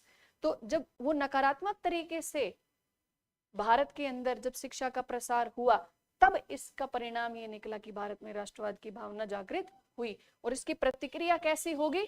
इसकी प्रतिक्रिया होगी जब रूढ़िवादी समाज ने हस्तक्षेप समझा और जो शिक्षित भारतीय थे उन्होंने क्या सोचा? तर्क लगाया। तो इसका परिणाम आगे जाके क्या होगा? कहीं ना कहीं अपने अपने धर्म और समाज में सुधार। अब देखो, जो रूढ़िवादी थे, मान लीजिए जो पश्चिमी शिक्षा के तो विरोध में थे और भारतीय समाज और परंपरा के पक्ष में थे, है ना, तो आपको क्या लगता है, क्या वो सुधार के विरोध में थे या हस्तक्षेप के विरोध में थे? वो हस्तक्षेप के विरोध में थे। बहुत सारे जो कट्टर हिंदू और इस्लामिक लोग थे जो इस बात का तो विरोध करते थे कि ब्रिटिश सरकार हस्तक्षेप कर रही है, हमारे निजी मामलों में हस्तक्षेप कर रही है, बट जब उन्होंने उस चीज को रियलाइज किया कि सुधार की आवश्यकता है, इसीलिए उन्होंने सुधार के लिए भी काम किए। और सुधार के जो आंदोलन आपने पढ़े, याद है आपको? एक तो रिवाइवलिस्ट और एक रिफॉर्मिस्ट मूवमेंट, एक सुधारवादी और दूसरा पुनरुत्थानवादी। तो दोनों ही सुधार के लिए थे और दोनों का ही उद्देश्य क्या था? एक सुधार करना चाह रहा था पश्चिमी या फिर ये कहें कि आधुनिक विचारों को शामिल करके सुधार करना चाह रहा था, और जो पुनरुत्थानवादी थे वो क्या कह रहे थे कि जो पुरानी हमारी जो परंपराएं थी वो सही थी, जो वास्तविक स्वरूप था हमारा वही सबसे उचित था। तो उसी को रिवाइव करने के लिए उन्होंने रिफॉर्म करने शुरू कर दिए, है ना। तो आप शब्द किस तरीके से इसी बात को किस तरीके से लिखते हो, वो शब्दों का जो प्रयोग आपका होगा आंसर में, वो इसको जस्टिफाई कर देगा। समझ रहे हो? ठीक है, तो ये हो गया सामाजिक प्रभाव। अच्छा, ये बताइए सामाजिक नीतियों में और क्या शामिल होगा? बताओ। नस्लीय भेदभाव समाज में आएगा। ब्रिटिश रेशियल सुप्रीमेसी को इतना मानते थे, आपने कभी सोचा है ब्रिटिशर्स भारत में आए, ठीक है, आने के बाद वो भारतीय समाज का हिस्सा नहीं बने, क्योंकि उन्होंने भारत में मैट्रिमोनियल अलायंसेस नहीं बनाए। क्यों? क्योंकि वो अपनी नस्ल को प्योर रखना चाहते थे, वो किसी भी तरीके का इसमें मिश्रण नहीं चाहते थे। रेशियल सुप्रीमेसी, रेशियल डोमिनेंस बहुत ज्यादा प्रोमिनेंट था उनके अंदर, इसलिए भारत में इतने सालों तक शासन किया, लेकिन भारत के समाज के साथ मिक्स नहीं हुए वो। ठीक है, तो रेशियल डिस्क्रिमिनेशन भारत में बहुत ज्यादा हुआ, और जब रेशियल डिस्क्रिमिनेशन भारत में हुआ, नस्लीय भेदभाव भारत में हुआ, तब भारतीयों के अंदर अपने देश, अपने लोगों के प्रति प्रेम जागा। ठीक है, और राष्ट्रवाद की भावना आई। तो यहां पर एक पॉइंट इसमें ये भी लिखो, नस्लीय भेदभाव।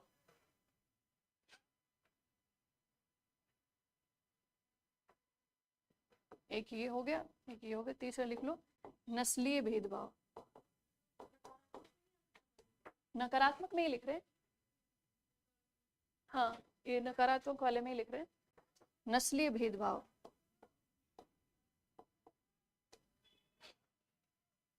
ठीक है, तो जब नस्लीय भेदभाव हुआ भारतीयों के साथ, हर तरह से भारतीय समाज में भी भारत के जो लोग थे, ये समझ लीजिए जो शाही परिवारों से संबंधित थे, है ना, राजघरानों से संबंधित थे, उनके साथ भी जो व्यवहार होता था ना, उसमें भी पक्षपात होता था। भारतीयों को प्रशासनिक सेवाओं में भी ज्यादा उच्च पदों पर नहीं रखा जाता था। भले ही 1858 के एक्ट में ये कहा गया था कि भारत के लिए लोक सेवा होगी, सिविल सर्विस की बात की थी, लेकिन भारतीयों को बोल के कि आप भारत के लिए एक स्पेशली एक सिविल सर्विस होगी, प्रशासनिक सेवा बनी भारत के लिए। लेकिन भारतीयों की ही एंट्री उसमें रोकने के लिए बार बार नियम चेंज करते रहे, 21 साल से 19 साल, 18 साल, ऐसे कम करते रहे। पहले परीक्षा कहाँ होती थी? लंदन में होती थी। तो आप सोचिए भारत का आम जो विद्यार्थी होगा वो जाके वहां पेपर दे सकता है, और लंदन में अगर एग्जाम होगा तो इसका मतलब क्या होगा कि एग्जाम का जो क्राइटेरिया होगा, क्वालिफिकेशन का जो क्राइटेरिया होगा वो उसी लेवल का होगा, एग्जाम का पैटर्न उसी लेवल का होगा। तो भारतीयों को कह तो दिया कि आपको शामिल किया जाएगा, लेकिन वो कभी नहीं चाहते थे कि इस उच्च पद पर भारतीय शामिल हों, क्योंकि वो कहीं ना कहीं अपना डोमिनेंस, अपनी सुपीरियोरिटी रखना चाहते थे, मेंटेन रखना चाहते थे। सेना में इसीलिए भारतीयों के साथ नस्लीय भेदभाव होता था।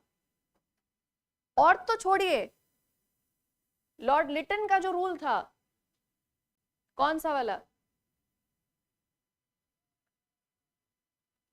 लॉर्ड लिटन के टाइम पे, लिटन और रिपन, एक काम करूंगी दोनों समझा दूंगी इसके बाद, ठीक है, प्रशासनिक में, तो उन दोनों को अलग से समझा दूंगी। लिटन और रिपन दोनों के टाइम पीरियड में कौन कौन से रूल्स आए, ठीक है, तो उससे और क्लियर हो जाएगा कि राष्ट्रवाद की भावना इन दोनों ने भी कैसे जागृत की।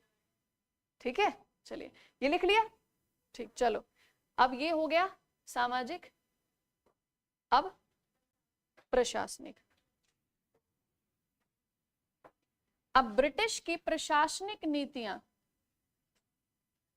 किस प्रकार उत्तरदायी थी भारत में राष्ट्रवाद के उदय के लिए? ऐसे क्वेश्चन बन सकता है। यह भी बन सकता है कि ब्रिटिशर्स की सामाजिक नीतियां किस प्रकार उत्तरदायी रही राष्ट्रवाद के लिए, ब्रिटिशर की आर्थिक नीतियां कैसे उत्तरदायी रही राष्ट्रवाद के लिए। तो जो प्रशासनिक नीतियां थी वो कैसे उत्तरदायी रही, बताइए।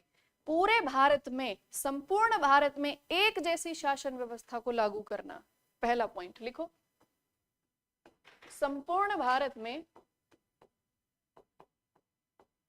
एक समान शासन व्यवस्था लागू करना।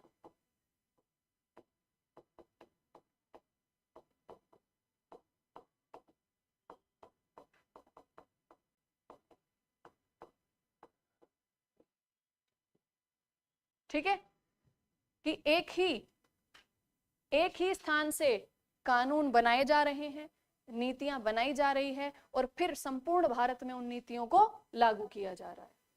तो जब नीति निर्माण वाले एक ही इकाई हो सकती है और संपूर्ण भारत पर एक जैसी नीतियां लागू हो सकती हैं, तो इसका मतलब संपूर्ण भारत क्या है? एक इकाई है। तो हमें भी, भारतीयों को भी क्या समझना चाहिए? इसे एक समझना चाहिए। तभी तो क्षेत्रीयता से ऊपर उठकर राष्ट्रवाद की भावना आई, राष्ट्र की भावना आई। ठीक है, एक इकाई के रूप में भारत की पहचान बनी। तो यहां पर लिख लीजिए इसका परिणाम क्या हुआ, एक इकाई के रूप में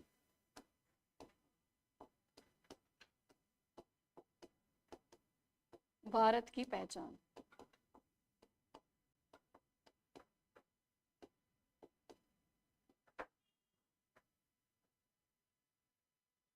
ठीक है, दूसरा, ये तो हुआ एक समान शासन व्यवस्था लागू की, उसने राष्ट्रवाद को बढ़ाया। दूसरा पॉइंट, राष्ट्रवाद को कैसे प्रेरित किया प्रशासनिक नीतियों ने या राजनीतिक नीतियों ने। ब्रिटिश शासन ने प्रशासन में या शासन में भारतीयों के ऊपर शासन लागू किया, लेकिन भारतीयों की भागीदारी को ही बिल्कुल सीमित रखा। ठीक है, जब भारतीयों की भागीदारी ही सीमित रह गई तो भारतीयों ने सवाल उठाना शुरू किया कि शासन भारतीयों के ऊपर है, भारतीयों के लिए नियम बनाए जा रहे हैं, तो नियम बनाने की प्रक्रिया में भारतीयों की भागीदारी होनी चाहिए। ठीक है, वो राजनीतिक जागरूकता आई भारतीयों में। तो लिखो, नीति निर्माण में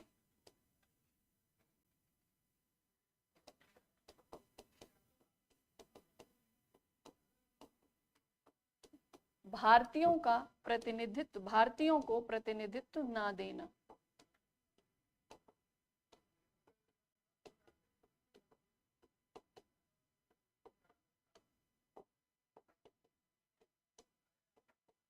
तो जब नीति निर्माण में भारतीयों को प्रतिनिधित्व नहीं मिला, तब भारतीयों ने क्या करना शुरू किया, प्रतिनिधित्व की मांग करना शुरू किया। राजनीतिक जागरूकता भारत के अंदर आई और इसी का परिणाम क्या निकला, फिर प्रतिक्रिया में क्या आ जाएगा, डिमांड्स की। परिणाम हुआ कि भारतीयों को यह एहसास हुआ कि भारत का, देखो परिणाम और प्रतिक्रिया में अंतर समझना, इसका परिणाम ये होगा कि भारतीयों को इस बात का एहसास होना कि शासन भारत के लिए है, भारत की जनता के लिए है, तो भारतीयों का प्रतिनिधित्व होना चाहिए। ये भारतीयों के साथ भेदभाव है, ये परिणाम इसका हुआ। ठीक है, प्रतिक्रिया क्या होगी इस परिणाम के विरोध में, प्रतिक्रिया होगी इन अधिकारों की मांग करना, प्रतिनिधित्व की मांग करना। ठीक है, समझ में आ रहा है। चलो, इसके बाद प्रशासनिक जो नीतियां थी ब्रिटिशर्स की, कैसी नीतियां थी ब्रिटिशर्स ने, कल ही हमने एक पॉइंट पढ़ा था कि 1857 के बाद ब्रिटिशर ने हिंदू और मुस्लिम जनता को धर्म के आधार पर और बाकी भारतीय हिंदू जनता को जातियों के आधार पर विभाजित करने की नीतियां अपनाई, है ना। तो लिखो, ब्रिटिशर की या ब्रिटिश शासन की विभाजनकारी नीतियां धर्म और जाति के आधार पर, लिखो, ब्रिटिश शासन की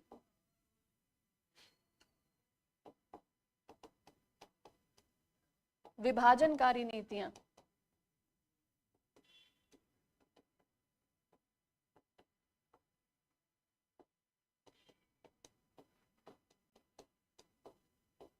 ब्रैकेट में लिख लेना, धर्म और जाति के आधार पर।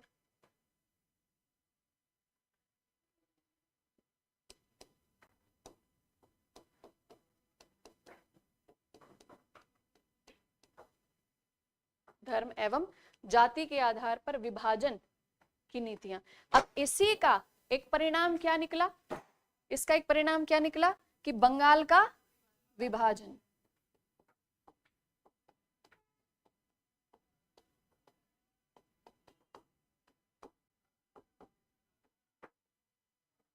बंगाल का विभाजन, ये इन नीतियों का परिणाम निकला।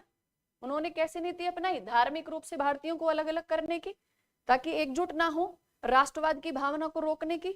अब बंगाल का विभाजन कर दिया, ये परिणाम हुआ। अब इस विभाजन पर भारतीयों की प्रतिक्रिया आएगी, और प्रतिक्रिया कैसी होगी कि इस विभाजन के विरोध में विभाजन विरोधी आंदोलन की शुरुआत। कौन कौन से दो आंदोलन थे, स्वदेशी आंदोलन और बहिष्कार आंदोलन। तो आया ना राष्ट्रवाद इन नीतियों से, समझ में आ रहा है। परिणाम कैसे लिखना है, प्रतिक्रिया को कैसे लिखना है। ठीक है, चलो, ये हुई प्रशासनिक नीतियों की वजह से भारत में राष्ट्रवाद। ठीक,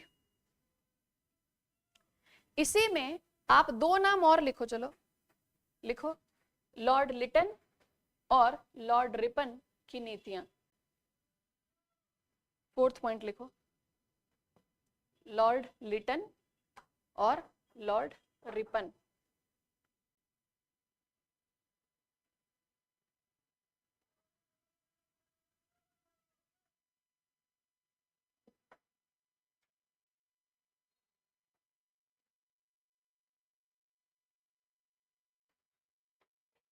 ठीक है, चलो स्लाइड चेंज करते हैं।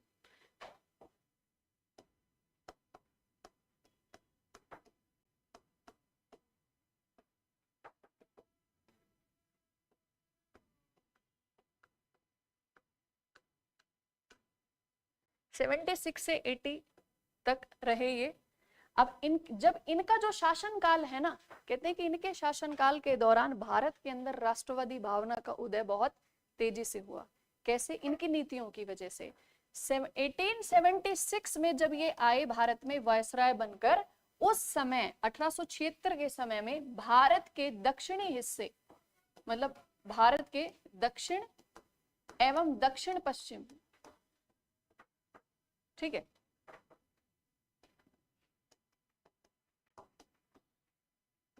क्षेत्रों में अकाल पड़ा। क्या पड़ा? अकाल। अब अकाल जब पड़ा, ठीक है, दक्षिणी भारत में जब अकाल पड़ा तो इस अकाल में लाखों लोगों की मृत्यु हुई, ठीक है, और लाखों लोगों की जान गई, भूखमरी फैल गई।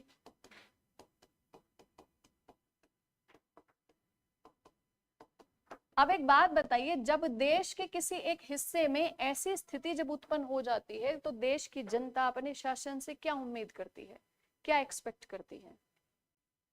कि पूरा भारत है ना, एक है, एक इकाई है, और अगर किसी एक क्षेत्र में अगर अकाल की स्थिति पड़ती है तो दूसरे क्षेत्र से वहां पर मदद पहुंचाई जाए, यही उम्मीद होती है। तो शासन से मदद के लिए उम्मीद की गई, उनसे मांग की गई कि वो दक्षिण में थोड़ा सा राहत के कार्य करवाए और कुछ मदद पहुंचाए लोगों को। उस समय भारत, दक्षिण भारत में जहां पर अकाल पड़ा, वहां अकाल पीड़ितों के लिए कोई ऐसा कोई इंतजाम नहीं कराया गया। इंतजाम तो कुछ कराया नहीं, बल्कि जो राजस्व था उसको समय समय पर वसूलने के लिए दबाव जरूर बनाते रहे। अब भारतीयों के मन में विचार आया कि ये जो शासन है, ये शासन अगर हमारा स्वयं का शासन होता, सोचना, अगर ये सरकार विदेशी शासन ना होकर अगर भारत की ही होती, क्या तब भी ऐसे समय में जनता की मदद नहीं की जाती? एक बात आप सोच के देखिए, राजतंत्र भी जब होते थे तो राजतंत्र में भी अकाल के समय में मदद पहुंचाई जाती थी, राजस्व की दर में कमी करके, ठीक है, या राजस्व उस समय रियायत देके, या जनता को अनाज वगैरह पहुंचा के, है ना, खाद्यापूर्ति करा के, तो बहुत सारी मदद दी जाती थी जनता को। तो लोगों के मन में ये आया कि अभी जो शासन है ये कहता है कि लोकतांत्रिक शासन है तो लोकतांत्रिक, जनता के लिए होना चाहिए कायदे से तो, लेकिन ये तो राजतंत्र से भी खराब व्यवस्था है। तो खराब लोकतंत्र नहीं, खराब ये शासन करने वाले हैं। तो 1876 में, और कहते हैं कि ये जो भावना जो जागृत हुई ना, ये सिर्फ दक्षिण भारत के लोगों में ही नहीं, बल्कि भारत के उत्तरी भाग में, पूर्वी भाग में, पश्चिमी भाग में जो भी शिक्षित वर्ग थे, जो भी लोग थे, जो ये सोच रहे थे कि शासन जिम्मेदार होना चाहिए। देखो, जब तक कंपनी थी तब तक बात अलग थी, अब कौन था? ब्रिटिश शासन। वो लोग थे जो ब्रिटेन में लोकतांत्रिक सरकार चला रहे थे, जनता के लिए उत्तरदायी शासन चला रहे थे। अब उत्तरदायी सरकार से भारत में भी तो उत्तरदायित्व की उम्मीद की जाएगी ना। तब भारतीयों के मन में ये आया कि अगर इनका जो व्यवहार है वो वाकई में अगर लोकतांत्रिक होता तो भारत में भी मदद करते। तो यहीं से भारतीयों के मन में एक विरोध की भावना आने लगी लॉर्ड लिटन के लिए। अब अगले ही वर्ष क्या हुआ, इन 1877 भारत में एक दरबार का आयोजन किया गया। क्या कहा जाता उसे? दिल्ली दरबार। दिल्ली दरबार का आयोजन किया गया। ये जो दरबार था ये इसे डिक्लेरेशन या घोषणा दरबार के नाम से भी जाना जाता है, घोषणा दरबार। अब क्या घोषणा करनी थी इसमें? एक दरबार का आयोजन किया और कहते हैं बहुत पैसा खर्च किया इसमें वायसरॉय ने, पूरा दिल्ली पूरा एरिया सजा दिया गया, बहुत डेकोरेशन की, और भारत के जितने बड़े बड़े राजघराने, राजा, नवाब, उनको आमंत्रित किया गया, बड़े बड़े अधिकारियों को आमंत्रित किया गया, लंदन से बड़े बड़े अधिकारी आए, और जो एलीट क्लास, जो रॉयल फैमिलीज थी, वो सब इकट्ठी हुई, खाना वाना हुआ साथ में। ठीक है, किस लिए? एक डिक्लेरेशन, एक घोषणा करने के लिए, आधिकारिक रूप से घोषणा करने के लिए कि भारत जो है अब वो किसके अधीन है? ब्रिटेन की महारानी के अधीन। और महारानी का एक संदेश भारत की जनता के सामने सुनाया गया। कौन सी भारत की जनता? जो उस समारोह में शामिल थे। अब क्या वही भारत की जनता थी? नहीं थी ना। उस संदेश में क्या भेजा महारानी ने? ये लिखकर भेजा कि आप अब ब्रिटेन के अधीन हैं, और क्योंकि हम जो सरकार हैं वो कैसी हैं?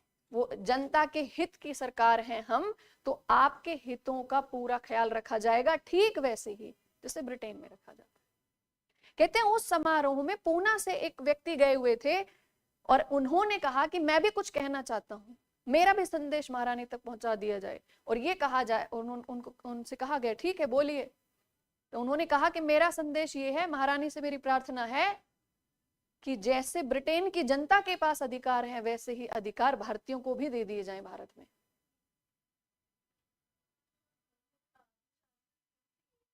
हाँ, वो कहते ना, वो वो ऑफिशियली उन चीजों को लागू करने के लिए, ठीक है, उस चीज को लोगों को ये दिखा के कि पूरा का पूरा ये हिंदुस्तानी, पूरा भारत किसके अधीन है? ये पूरा महारानी के। ठीक है, तो अब घोषणा दरबार जब लगा तो उसमें बहुत पैसा खर्च हुआ। अब जो भारतीय थे, जो राष्ट्रवादी भावना से प्रेरित थे, उन्होंने क्या सोचा कि जब अकाल पड़ा तो वहां मदद नहीं की गई, लेकिन ये दरबार लगाने में इतना रुपया बर्बाद कर दिया गया, तो अगर यही वाकई में ये लोकतांत्रिक सरकार होती तो मदद कहाँ करती? अकाल के समय मदद करती, ना कि इतना भव्य आयोजन करती। और अगर वहां मदद नहीं की तो ये भी आयोजन में मत करते, तो जनता सोचती शायद पैसा ही नहीं होगा, है ना। फिर 1878 में, इन 1878 कुछ एक्ट आए। एक आया, उसे क्या कहा जाता है? Arms act. इस आर्म्स एक्ट में क्या था? इसमें यह था कि बिना लाइसेंस के कोई भी भारतीय हथियार नहीं रख सकता। ठीक है, लिख लो इस लाइन को। बेटा आप तो कॉपी रख के बैठ गए। अच्छा लिखो, आर्म्स एक्ट, ये सारा पॉइंट लिखना है ये, ठीक है। और आर्म्स एक्ट में लिखो, इसके अनुसार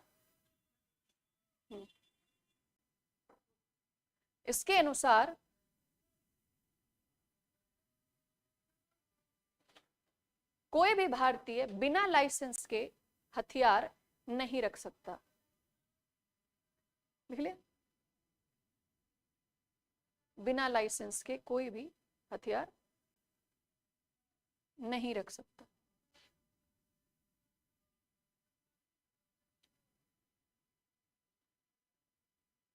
और इस अधिनियम की अवहेलना करना राजद्रोह माना जाएगा।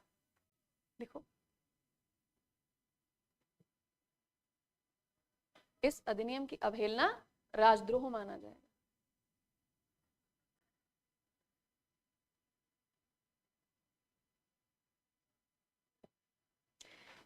अठारह में ही एक और एक्ट आया,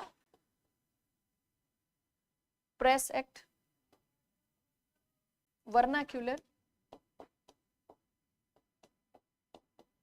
प्रेस एक्ट।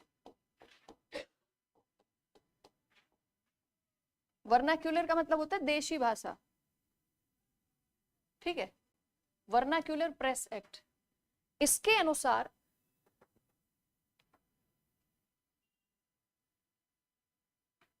अनुसार भारतीय भाषाओं में प्रकाशित समाचार पत्र किसी भी प्रकार की सरकार विरोधी जानकारी प्रकाशित नहीं कर सकते।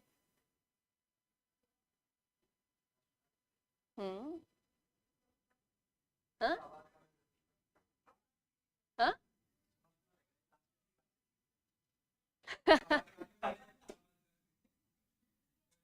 हाँ,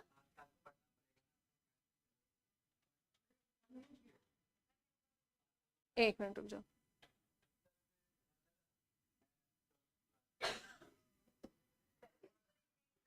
लिखो लिखो। अच्छा अच्छा, ठीक है। अब आजकल की बात तो अभी भी पढ़ा क्या कहीं न्यूज़पेपर में? चलो बाद में बताना क्लास के बाद, ठीक है। फिर से समझाओ। हाँ हाँ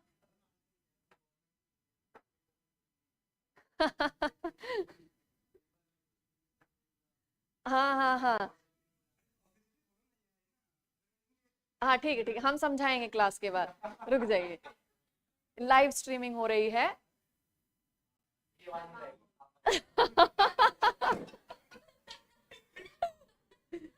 धन्यवाद। नहीं नहीं, देखो जो सच होता है वो कभी कभी थोड़ा सही सही शब्दों में बोल देना भी सही रहता है, ठीक है। लिखो, वर्नाक्यूलर प्रेस एक्ट। इस अधिनियम के अनुसार भारतीय भाषाओं में प्रकाशित समाचार पत्रों में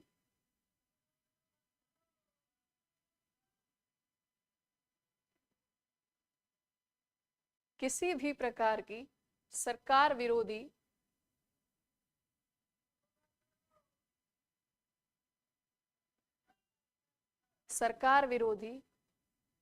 सूचना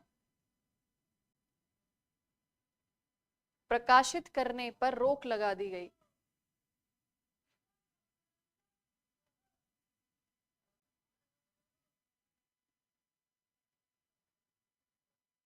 सूचना प्रकाशित करने पर रोक लगा दी गई, ठीक है। अब उन्होंने क्या कह दिया? वर्नाक्यूलर, कैसी भाषा? भारतीय देशी भाषा, ठीक है। अब कहते हैं कि जैसे ही ये एक्ट आया वैसे ही एक समाचार पत्र था, उसका नाम था अमृत बाजार पत्रिका, बंगाली भाषा में प्रकाशित होता था। उन्होंने कहा ठीक है, आपने नियम किसके लिए बनाया है? देशी भारतीय भाषाओं के लिए नियम बनाया है, हम अंग्रेजी में लिख देंगे। तो वो न्यूज़पेपर था अमृत बाजार पत्रिका, जिसने रातों रात अपनी लैंग्वेज चेंज कर दी, बातें वही लिखी, बस भाषा बदल दी। उन्होंने कहा आलोचना तो हम आपकी करेंगे, बस भाषा आपकी होगी, ठीक है। लिख दो, लिखो, इस अधिनियम के विरोध में अमृत बाजार पत्रिका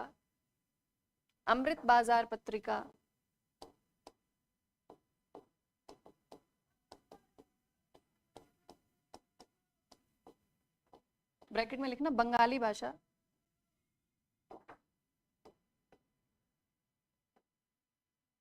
अमृत बाजार पत्रिका ने रातों रात अपनी भाषा परिवर्तित कर दी, अंग्रेजी भाषा में छाप दिया अखबार और घोर आलोचनाएं करी अंग्रेजी सरकार की। उन्होंने कहा अच्छा, अब समझ में आया, आपको अपनी भाषा में ही बुराई सुनना पसंद है। ठीक है, 1878 का वर्नाक्यूलर प्रेस एक्ट। तो ये प्रेस एक्ट हो गया, आर्म्स एक्ट हो गया, ठीक है। ये कारनामे किनके टाइम में हुए? ये हुए लिटन के टाइम पे।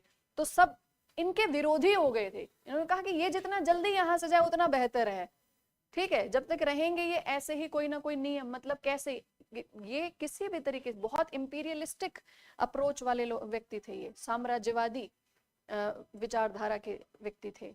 ये चाहते थे कि जो उपनिवेश है ना, उसमें कोई भी ऐसी भावना जागृत ही मत होने दो कि वो हमारे विरुद्ध कुछ लिखे या कुछ भी कहे। उपनिवेश की जनता को पूरे तरीके से नियंत्रित करके रखो। इंपीरियलिस्टिक अप्रोच वाले व्यक्ति थे ये।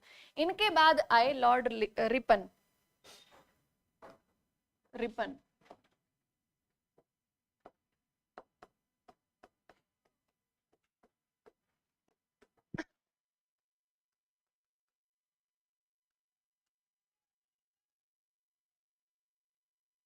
और यहाँ ये जो लिखा है ना, ये वाला जो वर्नाक्युलर प्रेस एक्ट, इसमें भी नियम था कि अगर जो भी इसकी अवहेलना करेगा, जो समाचार पत्र अवहेलना करेगा इसकी, तो उसको भी राजद्रोह माना जाएगा।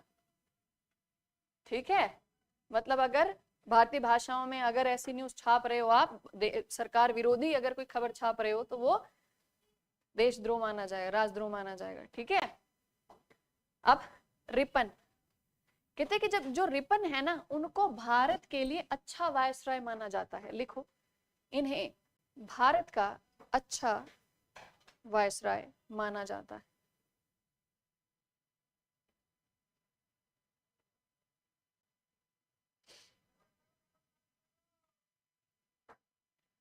अच्छा वायसराय माना जाता है। अब क्यों इनको अच्छा वायसराय माना जाता है?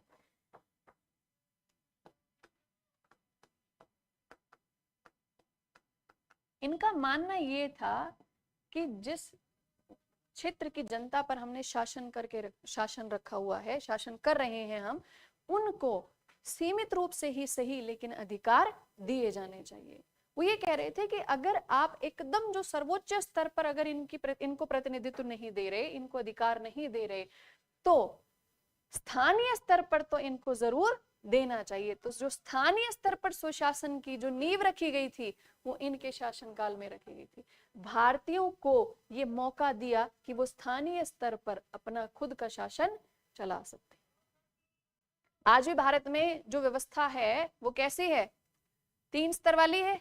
केंद्र में केंद्र की सरकार, राज्य सरकार, और तीसरा स्थानीय सरकार। क्या कहा जाता है उसे? स्थानीय। उसे ग्रामीण नहीं कहा जाता। हाँ, 3 स्तर हो गए, केंद्र, राज्य और स्थानीय। और जो स्थानीय स्तर होता है, उस स्थानीय स्तर के भी 3 स्तर होते हैं। स्थानीय सरकार कहा जाता है, लोकल गवर्नमेंट, है ना, लोकल गवर्नमेंट। और इनके भी 3 स्तर होते हैं। कौन कौन से? एक जिला स्तर पर होता है, जिला परिषद, फिर एक ब्लॉक स्तर पर होता है, और उसके बाद सबसे निम्न स्तर पर क्या होता है? ग्राम पंचायत। ये तीनों ही स्थानीय सरकार के हिस्से होते हैं ये। ठीक है, और ये किसका हिस्सा है? ये थर्ड है। ये सबसे ऊपर केंद्र, फिर राज्य और फिर स्थानीय। तो ये जो स्थानीय जो सरकार थी, ये जो स्थानीय शासन था भारत में, इसकी नींव किसने रखी? लॉर्ड रिपन ने लिखी। तो लिखिए,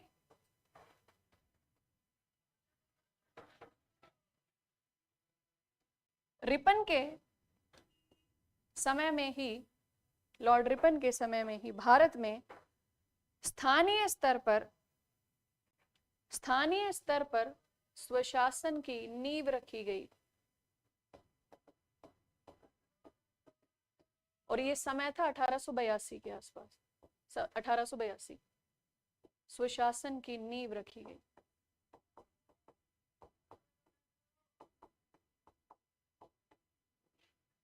ठीक है, इन्हीं के समय में 1883 में 1883 में एक बिल आया।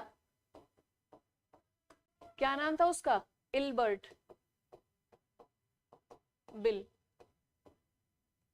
प्रस्तुत हुआ। ठीक है, प्रस्तुत हुआ, पास नहीं हो पाया, प्रस्तुत हुआ। और इस बिल में क्या था? इस बिल में लिखा हुआ था कि अब भारतीय न्यायाधीश भी यूरोप के लोगों की केस की सुनवाई कर सकते हैं।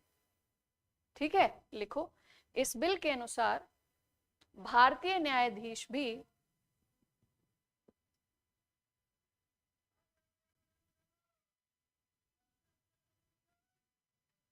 यूरोप के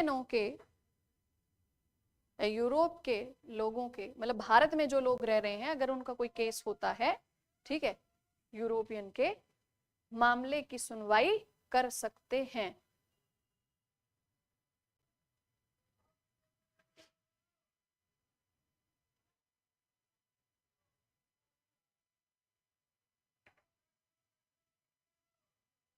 ठीक है, अब जब ये बिल इन्होंने प्रस्तुत किया, तो इस बिल का परिणाम क्या हुआ कि जितने यूरोपियंस थे, जो ब्रिटिश थे, वो इस बिल से नाराज हो गए। उन्होंने कहा कि भारतीय न्यायाधीश हमारे केस की सुनवाई करेगा, ये हमें बर्दाश्त नहीं, सिर्फ ब्रिटिश ही हमारी सुनवाई कर सकता है।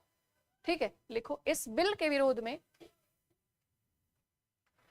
या लिखो, ऐसे लिखो, इस बिल का यूरोपियन के द्वारा, यूरोपीय लोगों के द्वारा विरोध किया गया।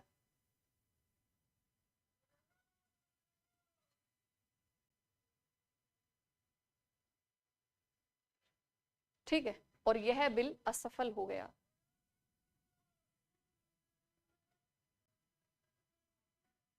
यह बिल असफल हो गया।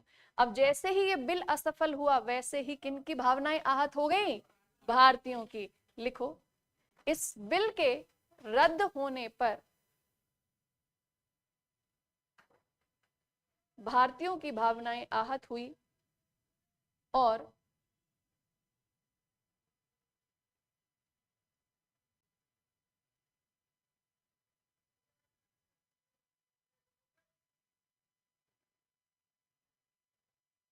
इसके विरोध में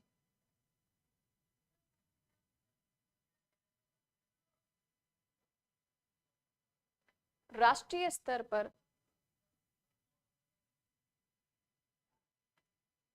आवाज उठाई गई। राष्ट्रीय स्तर पर आवाज उठाई गई। ठीक है, तो इससे भी इन दोनों के ही जो काम थे वो ऐसे थे, दोनों का ही शासनकाल भारत में राष्ट्रवादी भावना के उदय के लिए उत्तरदायी रहा। ठीक है, तो क्योंकि देखो, जब स्थानीय स्तर पर, अब कैसे, ये तो आपको समझ में आ गया, इसको थोड़ा सा और ध्यान से सुनो। जब स्थानीय स्तर पर आप स्वशासन की शुरुआत कर देते हो, लोकल लेवल पर ही जब आप शासन का हिस्सा बन जाते हो, तो आप क्या उम्मीद करते हो कि जब यहां हमने शासन सीख लिया तो हम उच्च स्तर तक भी हमें शासन में हिस्सा चाहिए। ठीक है, उस सिस्टम से वो इंट्रोड्यूस हो गए और स्वयं का जब उन्होंने शासन किया, जब लोकल लेवल पर, देखो ब्रिटिश हमेशा ये कहते थे कि आप कहते हो कि हमें प्रतिनिधि बनाया जाए, आप कहते हो कि सत्ता में हमें हिस्सेदारी दी जाए, क्या आपको शासन प्रणाली का ज्ञान है? क्या आप संभाल लोगे?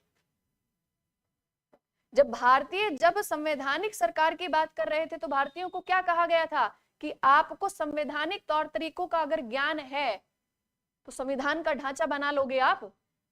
चैलेंज किया गया था। ठीक है, चैलेंज किया था उन्होंने। उसी तरीके से वो क्या सोचते थे कि भारतीय शासन का हिस्सा नहीं बन सकते, इनको लोकतांत्रिक या ये जो संवैधानिक तौर तरीके हैं ये नहीं पता। लेकिन जब स्थानीय स्तर पर इसकी शुरुआत हुई तो भारतीयों का कॉन्फिडेंस और राइज। जब कॉन्फिडेंस बढ़ा तो उन्होंने उच्च स्तर तक अपने प्रतिनिधित्व की मांग करना शुरू कर दिया। ठीक है, तो इससे राष्ट्रवादी भावना को और बल मिला। तो लिखो, इन दोनों का ही शासनकाल भारत में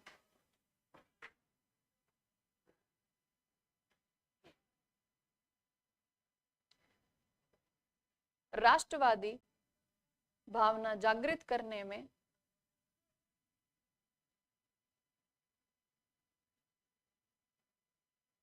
उत्तरदायी रहा।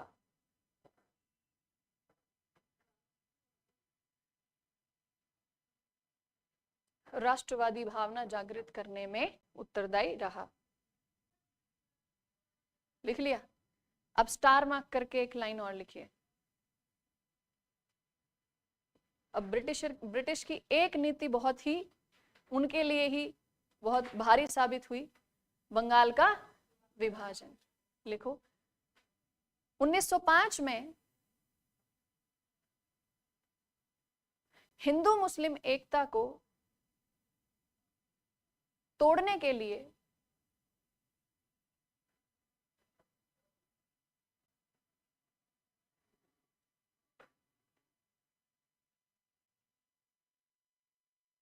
बंगाल का विभाजन किया गया।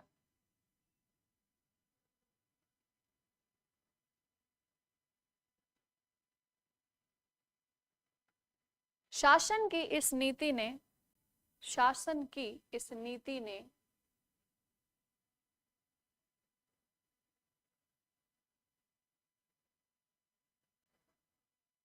बंगाल के साथ साथ संपूर्ण भारत में, बंगाल के साथ साथ संपूर्ण भारत में राष्ट्रवाद की भावना को उग्र कर दिया। शब्द उग्र जरूर लिखना। क्योंकि यहीं से अब कांग्रेस में स्प्लिट हो जाएगा, इसके बाद से ही, है ना, एक्सट्रीमिस्ट आ जाएंगे। मॉडरेट और एक्सट्रीमिस्ट पढ़ देना, नरमपंथी और गरमपंथी, ठीक है, राष्ट्रवाद की भावना को उग्र कर दिया। ठीक है, तो अब नेक्स्ट क्लास में हम इसको पढ़ेंगे। ठीक है, चलिए समझ में आ गया ना। तो अब इसको आप क्वेश्चन के फॉर्मेट में, आंसर के फॉर्मेट में आप इसे लिख कर लाओगे। ठीक है, हाँ बोलो। हाँ, थैंक यू सो मच इतने अच्छे से हाँ बोलने के लिए। चलिए थैंक यू, ऑनलाइन में भी सभी को thank you so much. Thank you महिमा।